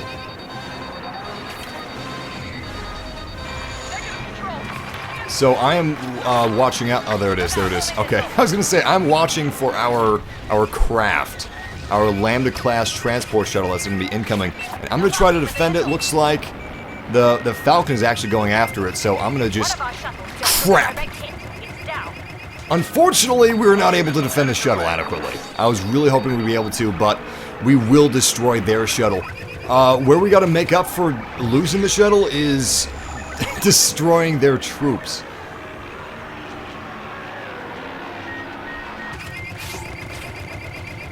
Nice, nice. So we got a lot of work cut out for us. We got to destroy as many troops as we can. Our team is just not very good, and that's the truth. They aren't. So we got to make up for that. And it's not going to be easy making up for it. Hopefully the Millennium Falcon doesn't come after me. If the hero is smart, they know that the hero is more useful helping the team and not being selfish and having a cool looking hero battle.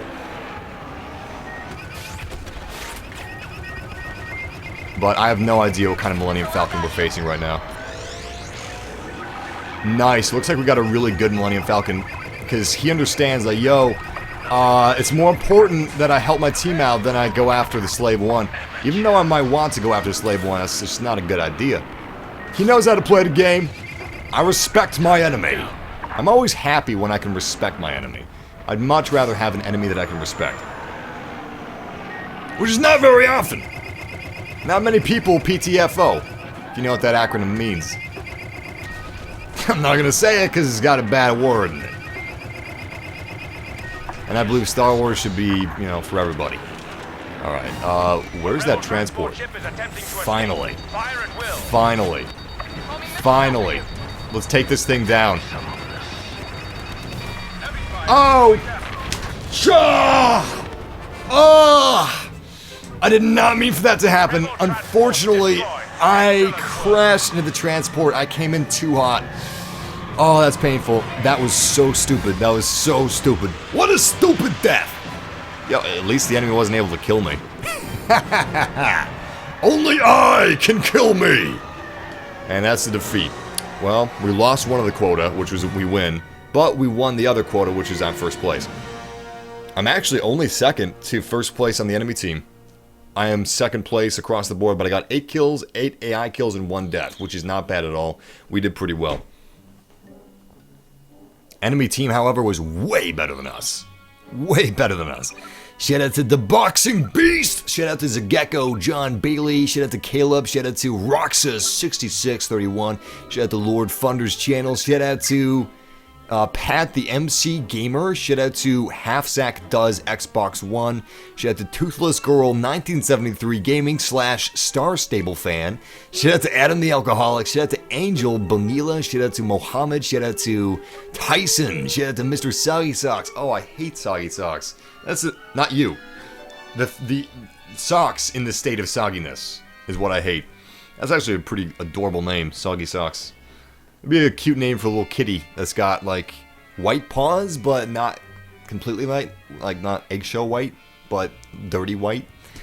Mr. Soggy Socks. Shout out to Hamish Chapman. Shout out to what else we got? Tay. Shout out to Britton Smith. Shout out to Slight Pit 30. Shout out to Daniel. Shout out to Star Wars Comics. Kyle Thomas. JFF Gaming. Kyle Hartnett. Ginger P. David Sherbina. Joe Luckman. Carson Cole. Tyler Crandall. Shout out to Christopher Hart. Caleb Davies. iOS Conster 22. And James 06. And you know my deal, I'm going to waste the first minute of the game just looking for this hero pickup, because I can't trust anybody else in the pilot seat of the Millennium Falcon. I just can't trust like that. I don't trust like that! Not seeing where this hero pickup is going to spawn yet. It's probably not going to spawn over here. It's probably going to be one of the more typical places, which is around this spire. Unfortunately, we are being targeted, so we might... Whoa! Yes! Yeah! What? What? Don't worry, we've got your back. Chewie, we're home. Never tell me the odds. Alright, let's take down as many enemies as we possibly can. This is going to be awesome. We are in the Millennium Falcon. I've got 2 goals for this match. 1, we win. 2, I'm first place. Let's do it. Let's do it. Sweets! Could someone tell me if Falcon Punch still works? Does Falcon Punch still work, or is that, was that patched out? I don't know if it was patched out or not. I can't tell. It was working last time I played, but that was before the patch. Nice, nice. Getting some excellent kills. I'm gonna turn my shields on. I don't know who's locking onto me so passionately. It's probably not the Slave One. I'm hoping it's not the Slave One, because I always like it when heroes realize that heroes are best used for the objective and not for killing other heroes. That's just stupid. I always dread that. I dread it, so I'm really hoping that it's not the case. Great kills, though. Great kills we're getting. Oh, crap! Transport is here. I didn't even realize. We were kind of stopping the incoming wave of enemies from targeting it. And I'm watching for anybody going after that transport. Not seeing anyone going after it yet. Yeah, it's safe. Transport is safe. There's somebody going after that transport. But you're not gonna get it! You're not gonna get it! Yes! Sweet! Look how good we're doing. It's a complete 180 from the last match. We are doing way better than the enemy team. We're beasting them, actually. Okay, it still works. Great. Great, so if we see the Slave One, I'll do a Falcon Punch! You guys will like that. It's really intense and awesome looking. Helps the team out, too. Very helpful, very helpful. Especially helpful if you've got a Slave One that doesn't understand, you know, how to PTFO. But it also means the Millennium Falcon is a little OP compared to the Slave One in that regard. I mean, we do have Boost, which is useless in my opinion. I have not really found a good use for Boost yet. But Boost is nothing compared to 2 missiles and a radar jammer. I mean, who cares about Boost? Who cares about Boost? Who cares about Boost? What's good with Boost? I don't know what's good with Boost. Who cares? I mean, shields are okay. Shields allow us to do the Falcon Punch, but that's a glitch. We're not even supposed to be able to Falcon Punch. Nice. Nice. I'm watching out for the... Yes! Imperial class Imperial class. Lambda class Imperial shuttle has entered the battlefield. We need to take this thing down so we can stop the war machine. If we take this transport down, we will halt the Imperial war machine temporarily. We didn't even get to get any shots on it. We just won the game already. First place across both scoreboards. 8 kills, 9 AI kills, 0 deaths. That's how you do it. That's how Han would do it. Nice. That was fun. That was fun. Still though, Rides 360 is the MVP, not me, because he dealt the most damage to transport, and I respect the hell out of him for that. I respect the hell out of him for that. Whoever has the most damage dealt to transport, you're the real MVP. Seriously, I love you, because not enough people go after the transports, guys. What's the most perfect death you've had in the game? Oh, I can't remember, but I know there was a really cool hero death when we were a hero, and it was just perfect. We were dueling. It wasn't Luke and Vader, I know that, but it was something kind of close. Shout out to Caleb Davies, shout out to Jackson Vogel, Captain Huggyface, Keegan Harris, Joe Luckman. No, I don't get bored of playing the same game for hours. I mean, that's what most people do. Most people buy a game and they play it for hours on end. That's how it's done. And I got you guys, so, like, even if I'm playing a boring game, I'm not going to be bored. Yeah, you're supposed to play the game same. You're supposed to play the same game for hours. That's how you get your $60 worth. A lot of people clock thousands of hours into the games they play, but most of them clock at least hundreds. So no, of course I don't. I don't play as much Battlefront as you guys do. Like, seriously, those of you guys watching the channel that own Battlefront, you have probably played more Star Wars Battlefront than I have, because I have so many games that I gotta play on my channel that I don't have enough time to put into Star Wars Battlefront that I would like to. I would like to play this game more than I do. Rebels coming into your range. I'm on it. I'm looking for the hero pickup, but I'm not seeing it. There it is. There it is. Sweet! Slave one is ours. Hostile fighter behind you. Who's the target? Beautiful. Alright, we got the same goals. We're going to try to win the game, and we're going to try to get first place. Let's do this. Starting out for this AI X-Wing. That was fast. What do we have over here? Nice. Nice, we got an A-Wing. He's smart, though. He's using shields, and he's doing everything he can to get out of our range. You know what? It worked. I'm gonna go after somebody else. If someone's taking too long to kill, it's probably not worth it. You should just switch your target. Change your sights. Nice, nice, nice. Alright, we're starting out strong. Not as strong as we were with the Millennium Falcon because of that one tricky A-Wing. Also, the A-Wings are OP, so we're not going to be as, like, OP in the Falcon because we're going up against OP ships. We don't have OP ships on our side, you know what I mean? We also can't do the Falcon Punch. So I'm at the mercy of the enemy Millennium Falcon. Hopefully they're smart enough to not do what I think they're going to do and just turn this into a hero battle. But we'll see. We'll see if they are, if they aren't. I'm doing my absolute best to protect this Lambda shuttle. But there's just so many enemies. So many enemies. Excellent. Excellent kill. Good stuff, good stuff. We have some people behind me, though. And there's an X-Wing going after the Lambda shuttle. It's only at... Nice! Shuttle has escaped. That was hard work. And this is a close match, too. We're basically even right now. Ugh, I need to step up my game. Where are they? Meaning the enemy. There we go. There's one. He's already dead. Is this going to be an enemy or a friendly? Well, there's an A-Wing. A-Wings are always AI. They're always humans. So you don't have to have that second guess where in your mind you're asking yourself, is that a human or is that an AI? Because it's obviously more worth it to go after humans than it is AI. TIE Interceptors, always human. A-Wings, always AI. X-Wings, either. TIE Fighters, either.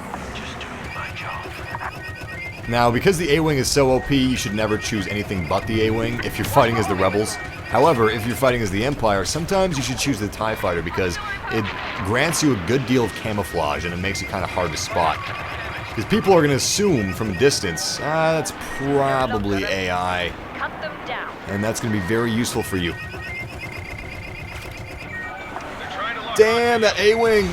That A-Wing is so good! Alright, you know what? It's his lucky day, because I gotta break off and actually go after this transport. This is a Rebel transport, so it's actually a bit of a bigger target than the Lambda-class Imperial transport shuttle. Sweet! Doing great! Doing real good! As you can see, you get less enemies on your tail as a slave one, because you're not quite as big as the Millennium Falcon. You're not as recognizable of a silhouette. So you're gonna have less people like, oh, there's the Millennium Falcon, I should just shoot that. You'd be surprised how many people don't know what the slave one is. Victory! We got the last kill. Nice. Nice. And we reached rank 33. So, we succeeded in both objectives we set out for ourselves. We got first place on both teams with 10 kills and 9 AI kills and 1 death. And we also dealt most damage to transport, and we won the game. So that was good. That was good. What is the most annoying habit people have on the game? What they have on any game, which is just not playing the objective. Playing the game like there is no objective. That's pretty common. But it's common in every single game you play. So it's not really exclusive to this game. Something that is annoying exclusive to this game would be some of the things with heroes and how people don't use heroes to support their team members, or how people like to spam grenades and stuff like that.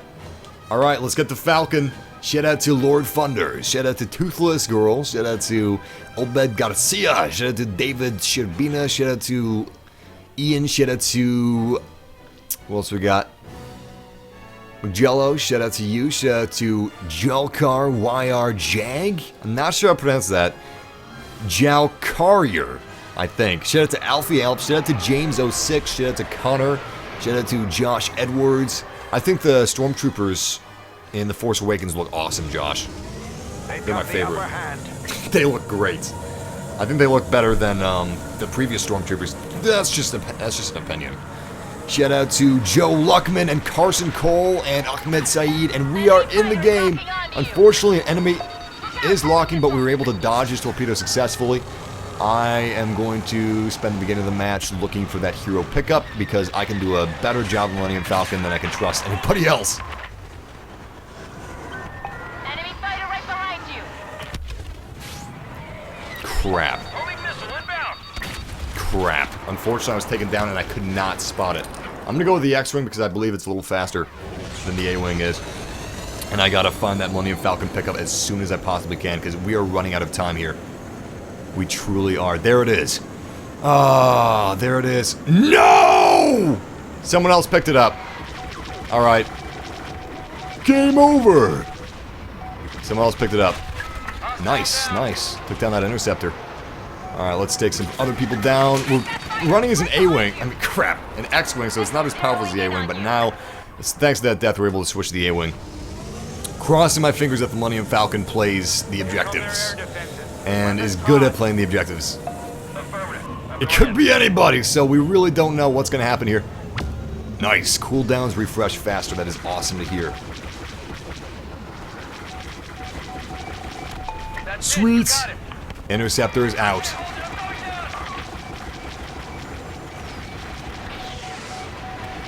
Wow, whoever that was that I was attacking was really difficult to kill. That was kind of shocking, actually.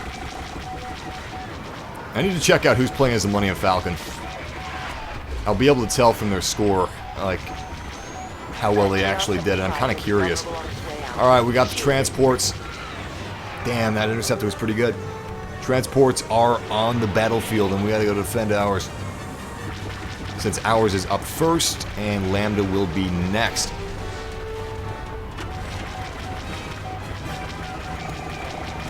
Excellent, excellent. We're doing pretty good in defending it. Actually, no, we're not. No, we are not! There's too many people going after it and not enough defense. Where the hell is the Millennium Falcon? See, this is what, look at him. He's going the other way. He's going the completely opposite direction. Opposite direction. You shouldn't be doing that. You should be helping out the transport. Look at me. I've got 13 health points, and I'm doing my best to keep this transport open and alive. I don't even know if it's alive. Was it destroyed? Is it good? Did it escape? I think it escaped, but I can't tell. At least we're in the lead, though. That's good. That's good. Alexander? I'm not even... Screw it. You're banned. Whatever. Hang in there. Roman's on the way. Sometimes it's not worth talking to people. Alright, let's take these guys down. It's kind of like the school shootings. When you get something that's just being pathetic, don't even acknowledge them. Don't even act like they don't have a name, because they don't deserve one sometimes. Especially the school shooters. It's just sick how the news talks about the school shooters and they give their names out. That's what these pathetic people want. They've got no life. They don't know how to be happy, so they try to make other people unhappy through whatever means they can. Some are just, you know, they're pathetic, but it's harmless. They just do something on the internet and it's stupid, but it's, you know, they're just wasting their own time. Other people are really sick bastards, and they try to kill people to get attention. They're so unhappy that they have to murder for attention.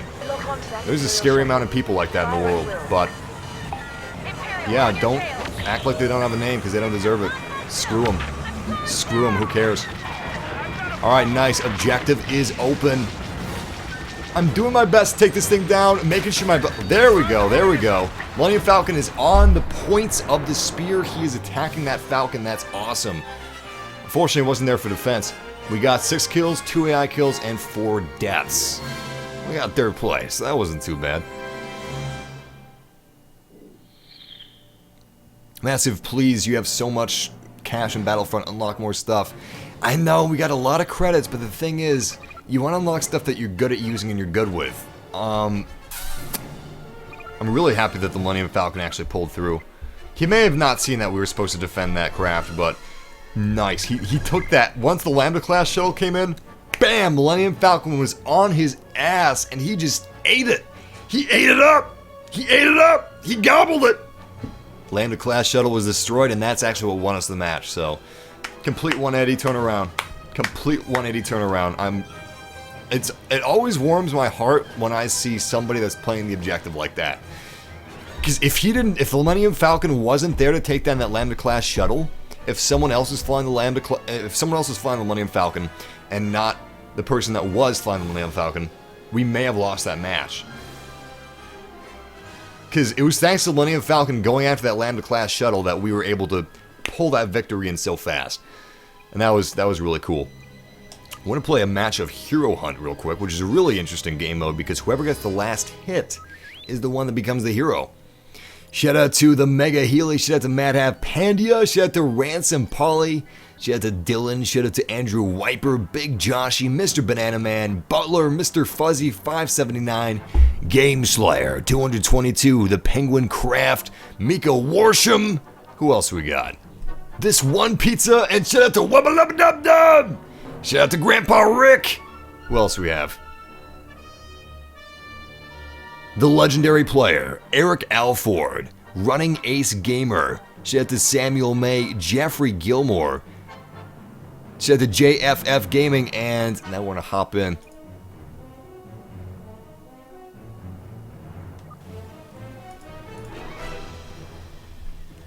How you doing, Massive? I am doing good. Very good. Didn't join at the beginning of the match, which is unfortunate, but hey, we can work with it. Alright, so the villain we are hunting down is Boba Fett. I don't know what his health is at, but if I get the last hit, I get to become the next villain. Which by my calculations would be Darth Vader. I think Boba Fett is the last in the rotation. Crap. Well, I did not take him down.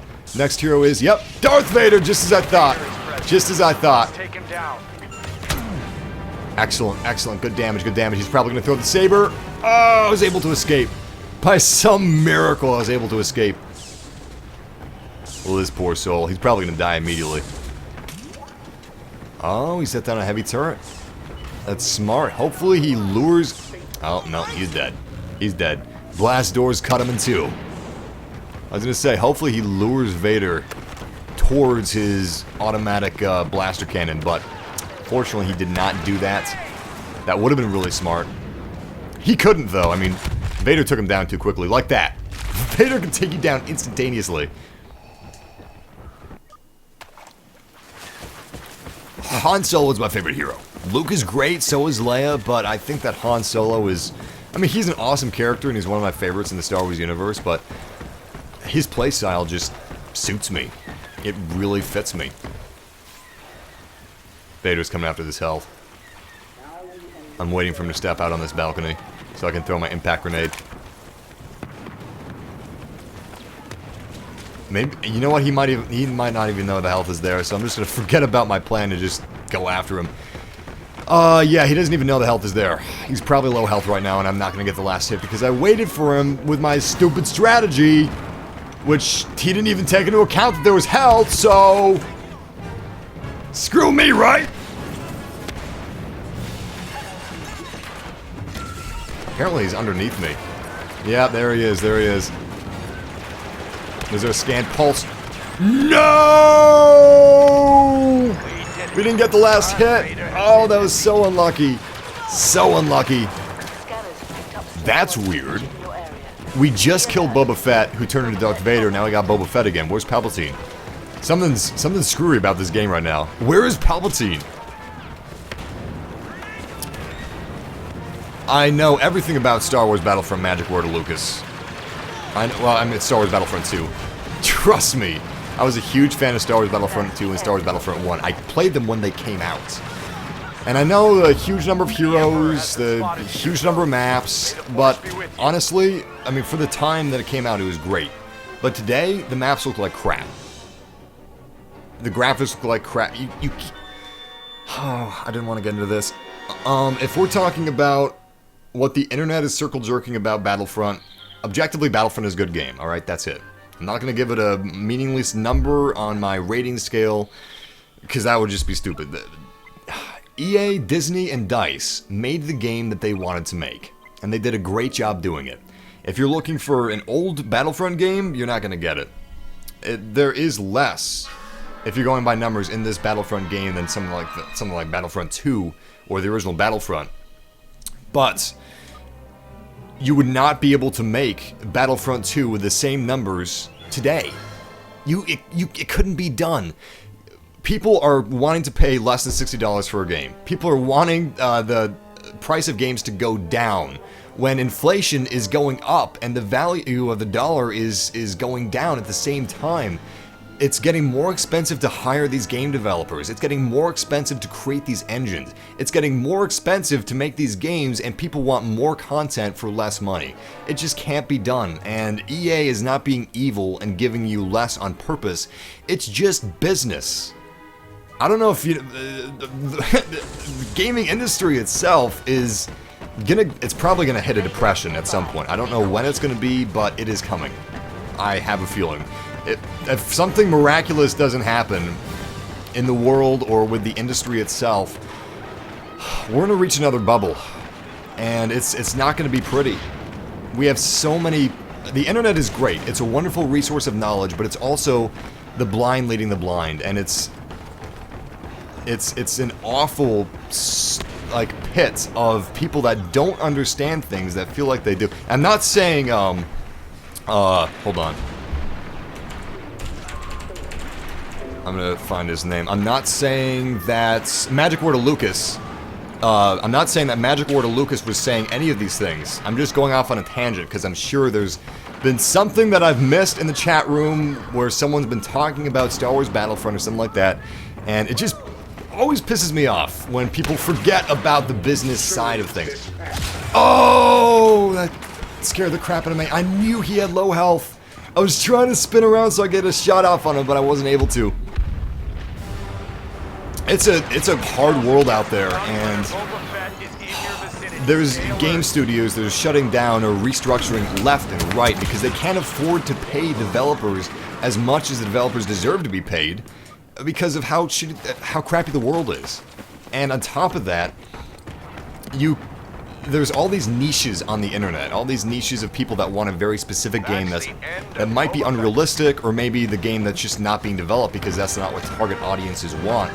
And then they start complaining on the internet, and, you know, then consumers are such sponges sometimes that even though they don't understand how a game works, how business works, how game development works, they think that they know because they listen to some YouTuber that makes money off of being negative. My mantra, and it has been this, and it always will be this, is you don't know if you're going to like a game until you play it. Honestly, everybody that asks me, should I buy Battlefront? Rent it. Rent Battlefront before you buy it, because you don't know if you're going to like it. And don't listen to the circle jerks. Don't listen to the people that are circle jerking that Battlefront's great. don't listen to people circle jerking that Battlefront's bad, because it's a good game, but no game is for everyone, so you're not going to know until you play it for yourself.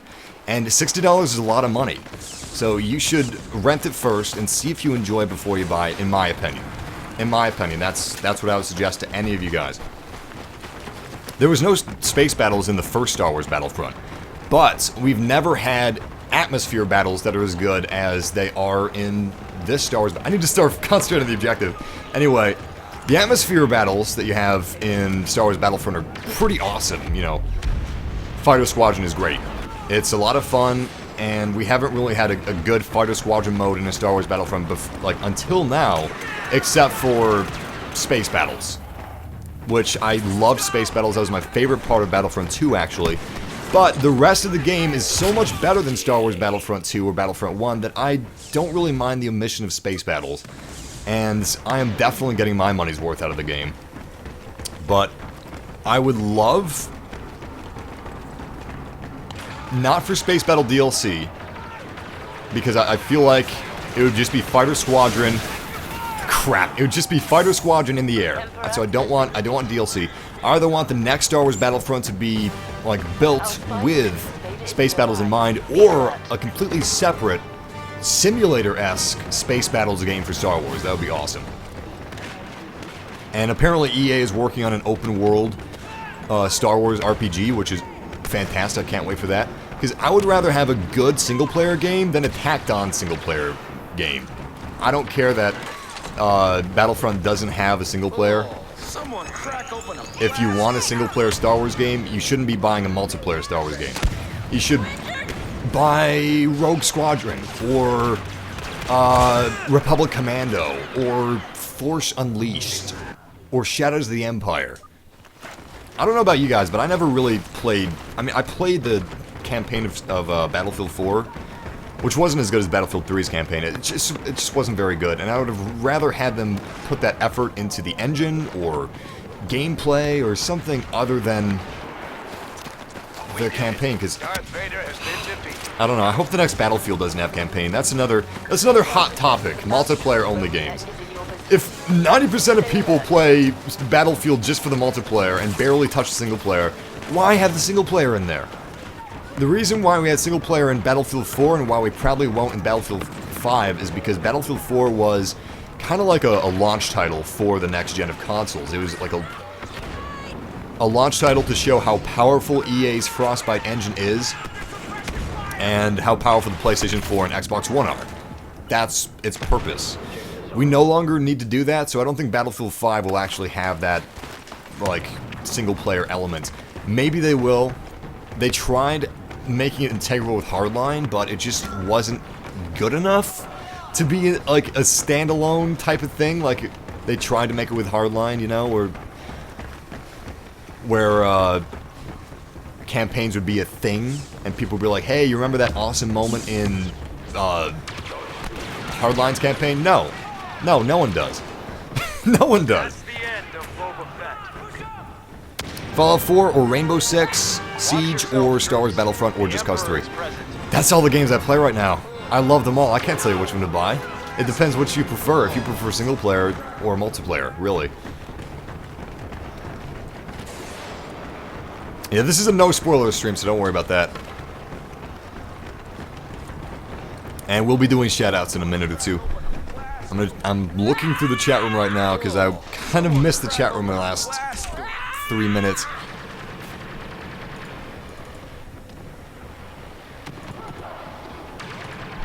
My favorite map on Star Wars Battlefront 2, I can't remember if this was a Star Wars Battlefront 1 or Star Wars Battlefront 2 map, but I absolutely love the Death Star. I thought the Death Star was great, and a lot of the prequel locations were great as well, like Geonosis, or that one place where you had the standoff between Grievous and Obi-Wan Kenobi. I can't remember what that planet's called. I had it memorized years ago, even months ago when I was playing Battlefront 2 again. But I've since forgotten.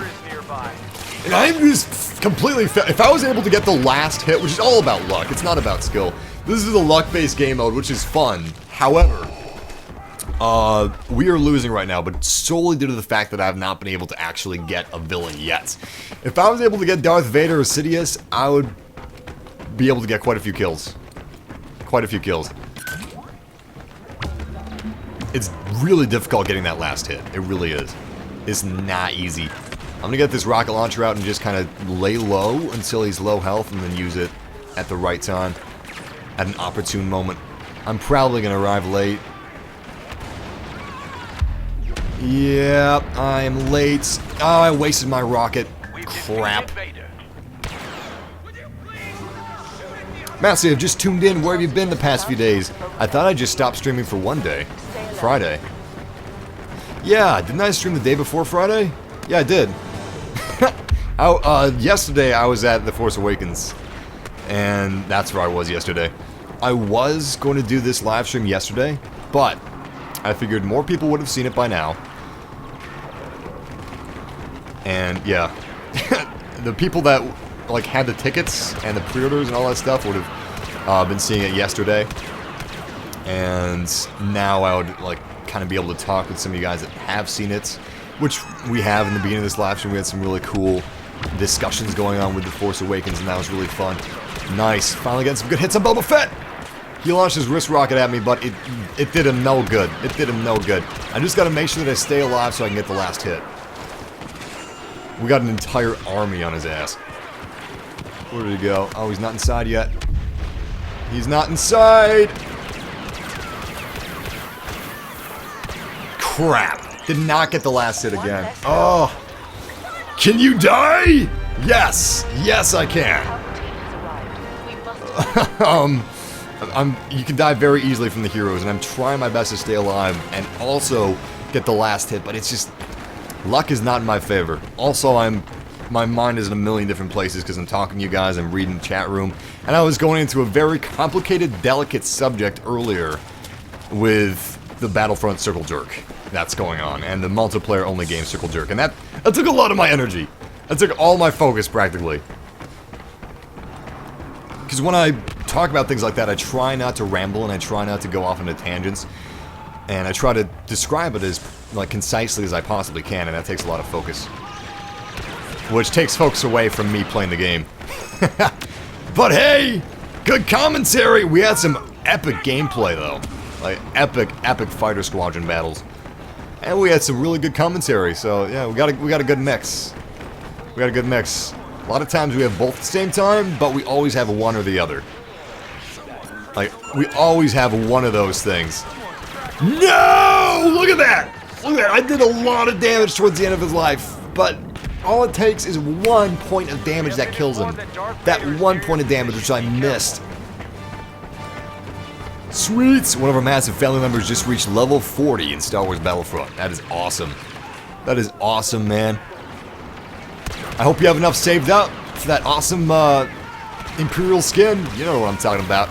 You know what I'm talking... Damn it. See, he's gonna... Yeah, he died. He died. Because I did not stay alive for the 2-second window that you got when he's low health. I am not the hero now. Somebody else is. Please don't die. Please don't die.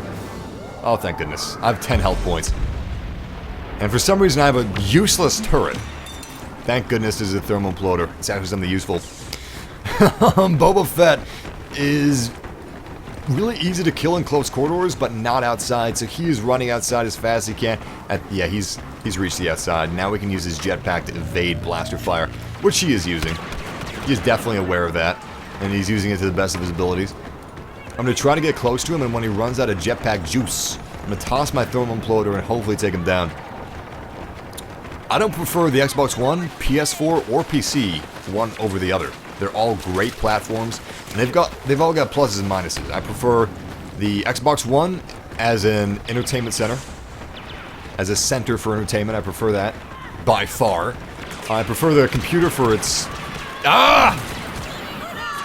I prefer the computer for its power and stuff like that. No! Obviously. However, if I just want to relax, I don't prefer the computer. It's great. It's great. I definitely don't circle jerk the computer. I just don't you know, I love it. I just don't prefer it. And I don't circle jerk it. I'm not a PC master race type of person. I'm a gaming master race type of person. And the PS4 is fantastic. It's got fantastic exclusives. So does Xbox. Xbox has fantastic exclusives as well. And the PS4 is a little more powerful than the Xbox One, which you can notice sometimes. And that's good. There's not one that's superior over them all. There is no one console or platform to rule them all. Although, technically, that would be the computer. Technically. Not because you'll have more fun with it, but because, you know, if you buy a $5,000, or, okay, you don't need you need $5,000. If you get a, like, $3.5 thousand computer, you can play almost any game on ultra settings, and it will look amazing and better than a console, because it's $3.5 thousand. You can pay $500 for a PC that can outperform consoles, but that's not future-proof. Consoles are more future-proof for a cheaper build, because developers are always going to put consoles before the computer, as long as the consoles keep outselling the computer. Anyway, yeah, that's my lengthy explanation to your question. Use the Force. I can't, because we're fighting against... God damn. Damn it! I just got cut in half by Vader's lightsaber! We got 1 minute left, and I've not been the hero once. I'm not supporting any teammates. I'm just gonna quit. I'm gonna switch game modes. I might go back into hero hunt and concentrate from the beginning. But it's still luck-based, and... I'm not feeling luck-based right now. If you think Star Wars, The Force Awakens took some notes from Game of Thrones, Game of Thrones took stuff from the original trilogy. It's really incredible, like, how much Star Wars has done for cinema. I mean, they have done a lot for cinema. Let's do hero versus villains. Let's do some heroes versus villains. Because I know you guys wanted to see some heroes from that hero hunt, and we did not see a hero in hero hunt, so here we go. I want to see Imperial villains. But, yes, Star Wars has done so much for cinema. I mean, they basically created TV tropes. I mean, they used a lot of tropes themselves, but Star Wars is what made it popular. Star Wars is what made it cool. I mean, Star Wars is the biggest franchise ever. You know? They did it. They're like The Simpsons. Star Wars did it first. Star Wars did it. They did it first where it was memorable, you could say. Because, I mean, obviously they weren't the first. We don't even know what the first would be for a lot of cinema. Because, you know, it's just too vast. But, you know, Star Wars, that's what people remember. And that's, you know, and thanks to its popularity, that's the whole reason why some of these things in cinema became popular, because Star Wars was popular. Otherwise, if it was done in a, you know, smaller film or a less popular film, it may never have been picked up. It wouldn't have become a phenomenon.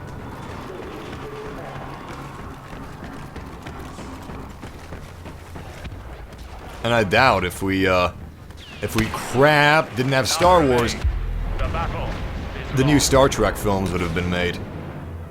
I just don't think, because we wouldn't have had that humongous audience introduced to space films.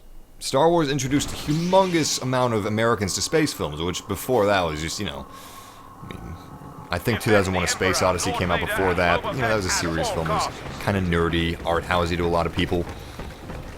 And then you had Star Trek, which was, you know, nerdy. It wasn't accessible. A lot of things weren't accessible. You had a lot of comics and serials on television, but nothing like Star Wars. Nothing that made it cool to the general public, the general populace. Why do you like IG-88? Wow, two people asked me that at the same time. The reason why I like IG-88 so much is because he's kind of an interesting, like, mysterious character. We don't know a lot about IG-88 inside of the Star Wars, like, movies. And thanks to the extended universe we do, but in the movies we don't really hear a lot about him. I mean, here is this droid standing next to Boba Fett. There's a droid standing next to Boba Fett and Bosk, this badass-looking bounty hunter. Who's this droid? Why is he not, like, scrapped by Jawas? Why is he not serving someone? How is he taking jobs? How do people pay him? Why do they pay him when he's just a droid? All those things are super interesting to me. And I started reading up on his backstory. I read some extended universe stuff, and I just found him super interesting and super cool. Because he's kind of a little bit of a deeper character than you would think. And it's interesting to see how a droid is able to, like, stand next to Han Solo and Boba Fett and the likes of them. I mean, this droid was tasked with hunting down Han Solo. He didn't. He wasn't successful in it, but that's pretty impressive for just a droid. An assassin droid. He also had a lot of brothers and sisters. A lot of assassin droids that were made alongside him.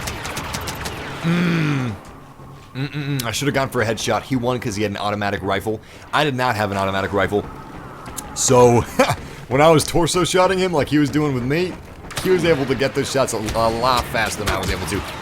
Crap. Let's find out where the enemies are. We got Palpatine left on our team, but the enemy team has Han Solo and Princess Leia. I'm seeing Palpatine pretty... There he is. I knew he was pretty close because I saw him dispense one of his useful little health packs. Nice.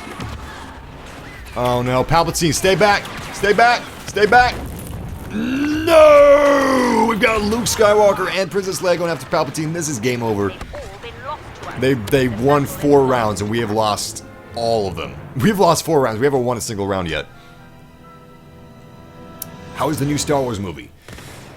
Incredible, Logan. It's amazing.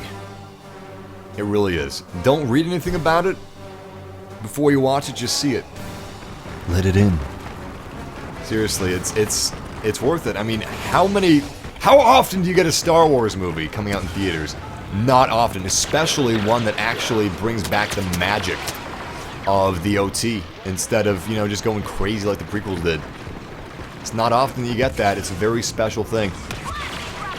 Kind of thing that actually brings people together. Flamethrower! Flamethrower! Bam! Missed my wrist rocket, unfortunately. Crap. I do not like, I know most of you guys know this already, but I do not like playing as Boba Fett. I really don't. I think he's a far more difficult character to use than anyone else. He's got a jetpack, which is... I mean, it's just not very effective. It really isn't, in my opinion.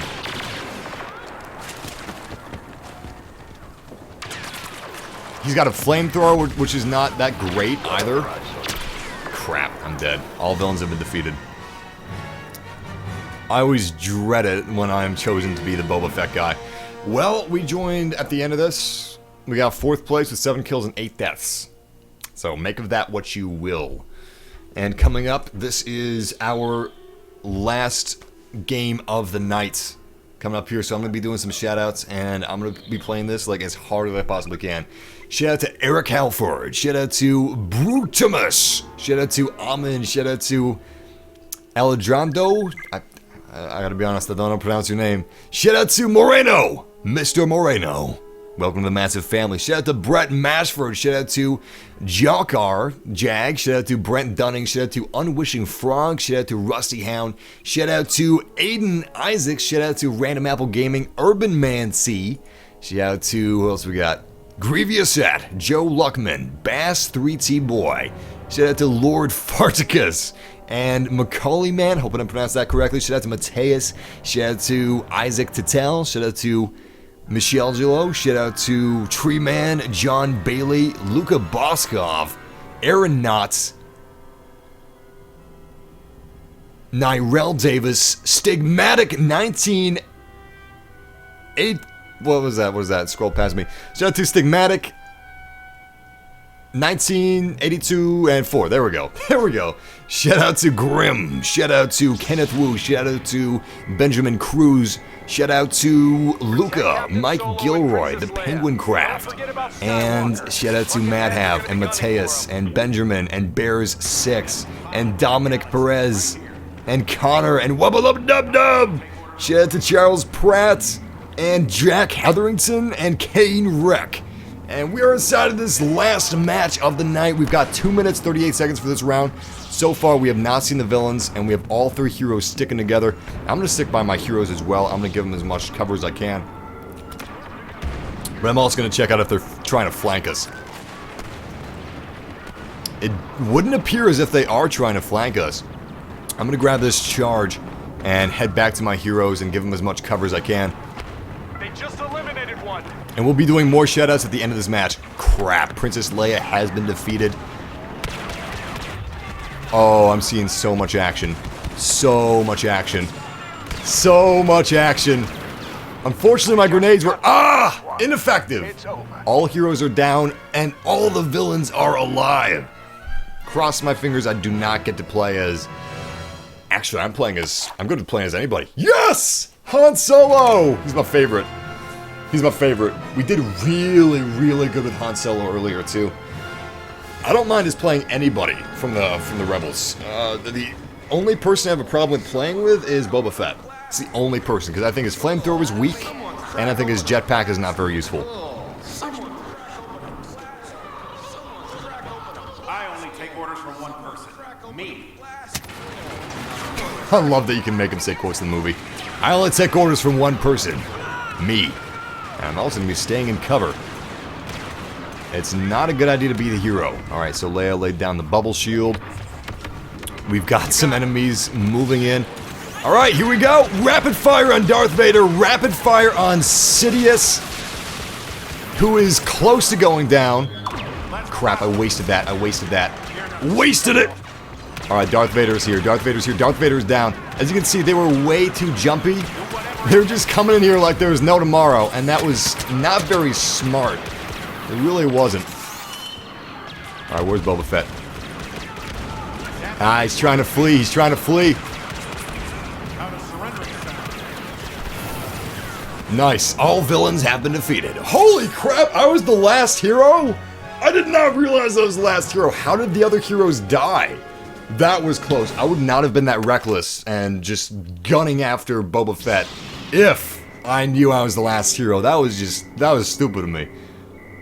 Do I like Han Solo? I love Han Solo. He's awesome. He is exactly like the type of person I would probably become if I was in the Star Wars universe, because, I mean, he does the right thing. And he's always got an eye on the good side, but he does what's right for him. And it's a cutthroat world. He doesn't know who to trust, so he doesn't trust anyone. I can agree with that. Thank you, Thermoimploder. I can agree with that, even in my life. Like, you can't trust people, so I basically trust no one. You can't trust anyone. The assholes have ruined it for the good people. And it's always been that way, because humans suck. But, you know, that's the way you have to live. You don't want to be that person that is untrustworthy and that people will doubt. But, unfortunately, you have to treat other people that way, you know? And I just got a completely useless pickup. I got a turret. I have no use for a turret. No use for a turret. Will you go watch Batman vs. Superman? Hell yeah! Hell yeah! I've watched every trailer. I've watched every trailer at least 8 times. At least 8 times. Nice, playing as Luke Skywalker. I would prefer Han Solo, but hey, I'm good with Luke. Yeah, I'm super pumped. I'm super pumped for Batman vs. Superman. I cannot wait. We'll be doing 3 minutes of shoutouts at the end of this live stream, by the way, for those of you guys that are wanting shoutouts. And the end of this live stream is coming at the end of this match. We'll see who wins! The Force is strong in my family. I have it. My father had it. My viewers have it too. We got some people that look like they're actually trying to... Yeah, they're trying to be sneaky. Han Solo's coming. Oh, Darth Vader and Palpatine. Darth Vader and Palpatine. Han, run. Run. Run. Nice! Nice! Alright, so Sidious actually, like, he just gunned it. He ran as fast as he possibly could away from me, which I don't blame him. Is there any hero health around?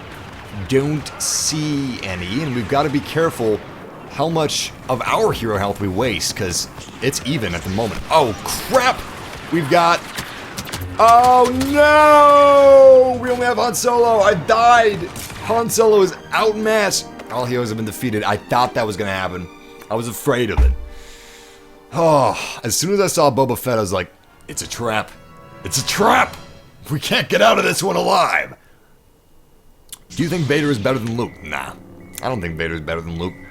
I'm glad that Vader redeemed himself thanks to Luke. I'm happy about that. I mean, Darth Vader's a badass, but he's still a bad guy. Luke has some bad streaks in him, and we could see him be a lot darker in Return of the Jedi when he actually had a bit of a hold on his powers.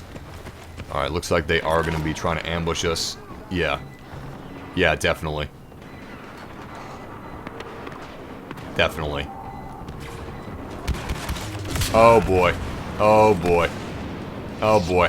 The grenades didn't even do any damage against Vader. I was going to try to ambush Vader and ambush his guards, but it didn't work out in my favor. They've got one of our heroes. Crap. Han Solo is out. We only have Leia and Luke.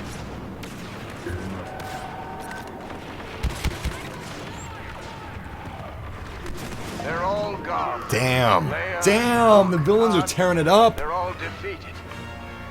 Favorite Marvel film is the original Iron Man. No, it's Guardians of the Galaxy. Second favorite is the original Iron Man.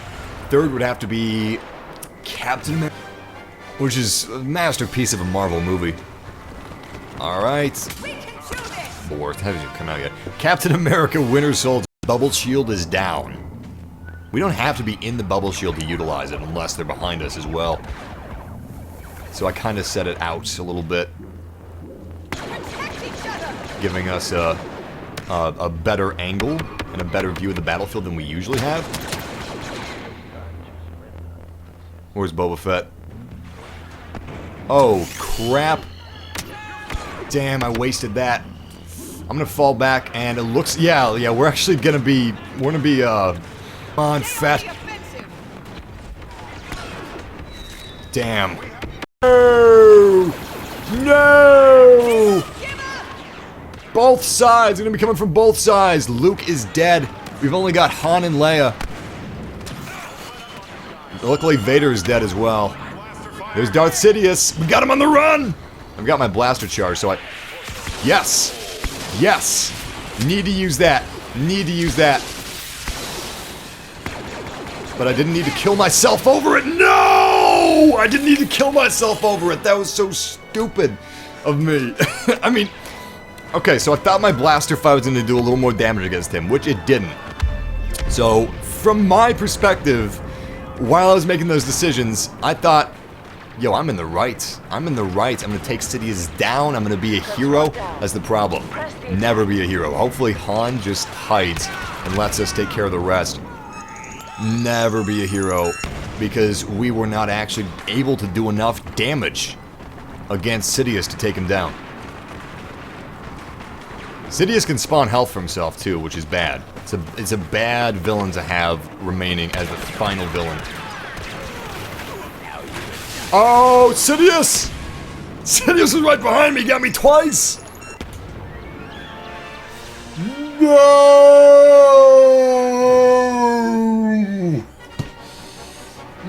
No! We got 12 kills, 7 deaths, and a score of 3.7 thousand, so we did good, but, oh, we lost the match. Oh! Oh! Oh, so frustrating! Thank you guys for joining me for this awesome time I've had playing Battlefront and hanging out with you guys. And we reviewed The Force Awakens, spoilers-free, extremely vague review, but I hope it helped some of you guys out that are thinking about seeing it. Please stay away from spoilers, stay away from comments, stay away from Instagram, Twitter, Facebook, everything until you see it. It is worth it. Even if you don't like Star Wars, it is just worth it for how big the movie is, what a spectacle it is. Just watch money burn on screen, because it's so expensive. But, yeah, if you guys had fun too, leave a like down below, and if you like live streams, we stream basically every single day, and we're streaming again tomorrow, and I hope I see you guys tomorrow, and, yeah, subscribe for more streams. But we are starting our 3 minutes of shoutouts now. Shout out to Brian, shout out to Eric Alford, shout out to Bass 3T Boys, shout out to Next Gen Gaming, shout out to VT Bot, shout out to Next Gen Gaming, shout out to PlayStation, shout out to Xbox, shout out to the N64, my boy, shout out to Dreamcast, I'm just kidding, shout out to Caleb Hall, shout out to Gamer Harp, Shout out to Jackson Watkins, Q Crew, Lucky Scopes Gaming, Gold Puddle 38. Shout out to Soggy Socks. Shout out to Gabriel Stevens, Beast Gaming Phoenix, and Roland and Frank and Ginger P. Shout out to Itron and Eric Alford. Shout out to the, what else we got? I almost said a name twice. Guns and Metallica, the Penguin Craft, Legion of Boom. Wubble up dub dub! Shout out to Uncle Rick! Uncle Rick in the house! Shout out to VT Bob 825. Shout out to Kylo Ren, Aiden Smith, Joe Luckman, Johan Sterner, Johnny Yadger. Shout out to After. Wait, I thought it was After Helps, but it's Alfie Helps. Shout out to you. Shout out to Lee Brown. Shout out to Bridger Coates, Lucas Petit, Sean Clerkin. Shout out to Mason Albert. Shout out to Nipeyer, NPEYI. Wait. NPEYER. There we go. Shout out to you, Mr. N. I'm gonna call you N. Shout out to Beast Gaming Phoenix, Oscar Vega, what else we got? Keegan Nelka Bandgun. Shout out to you. Shout out to Jack131, Ralph McFly, Joseph Keenan, Guido Samanes, Ben Kyle. Shout out to Ben for being such an awesome Jedi. Shout out to N Patel. Shout out to Kyle Hartnett. Shout out to Joe Luckman. Santa Fe Kid 19. 619, my mistake. That's a way higher level than I thought. And I'm going to be playing as the Lord Sidious, the Emperor. You will know the power of the dark side. I can do a better impression if I practice it. I promise. Shout out to Health Insurance. Never thought I'd say that. Shout out to Jordan Youssef, Mike Gilroy, Daniel, Carmine Boy. Shout out to This One Pizza 48. Wish I have 48 pizzas, or even just one. Unlimited power! Shout out to Amy Boyle, Ruth Marshall. Shout out to Army Rangers 772. Shout out to Edwin. Shout out to Tyson. Shout out to JFF Gaming. Shout out to Isaac. Shout out to Ahmed Saeed. Shout out to Nathan Hunt. Shout out to Big Joshy. Shout out to Why So Sidious and Roland Forbes. And shout out to Half Sack Does Xbox One. Shout out to Nick Kingston, Michael, Brendan McKay, Braden Cully, Elaine Smith, Whoa, scared the crap out of me, hear that? Shout out to Samuel May. Shout out to The Boxing Beast, Unwishing Frog, The Geode Boss, Gary Short, Harrison Williams, Ben Wilkinson, Kylo Ren, Wes Stokes, Wes Lockwood, Samuel May, Roland Forbes, Minecraft. Shout out to. Good one. Shout out to Mr. Sosa. Shout out to Ruth Marshall, Star Wars Comics, Magic World of Lucas. Shout out to Mr. Frienderman, Sam Baker, and Agario Buds, and Jade Medina. Shout out to all you wonderful Massive family members, and I hope you guys enjoyed hanging out today. I enjoyed hanging out with you guys, and we will be streaming again tomorrow. So until next time, game massively. Take care. See you tomorrow, guys. It's been awesome. Why are you taking me a cutscene? I just want to do more lightning. I just want to do... Here we go. Unlimited power! Power! I will show them the true power of the dark side of the Force. Lord Vader will be successful in his mission against Luke Skywalker, and I will be successful on the planet of Hoth. The dark side will rise and the Sith will rule the galaxy. Once more, I will have limitless power! Unlimited!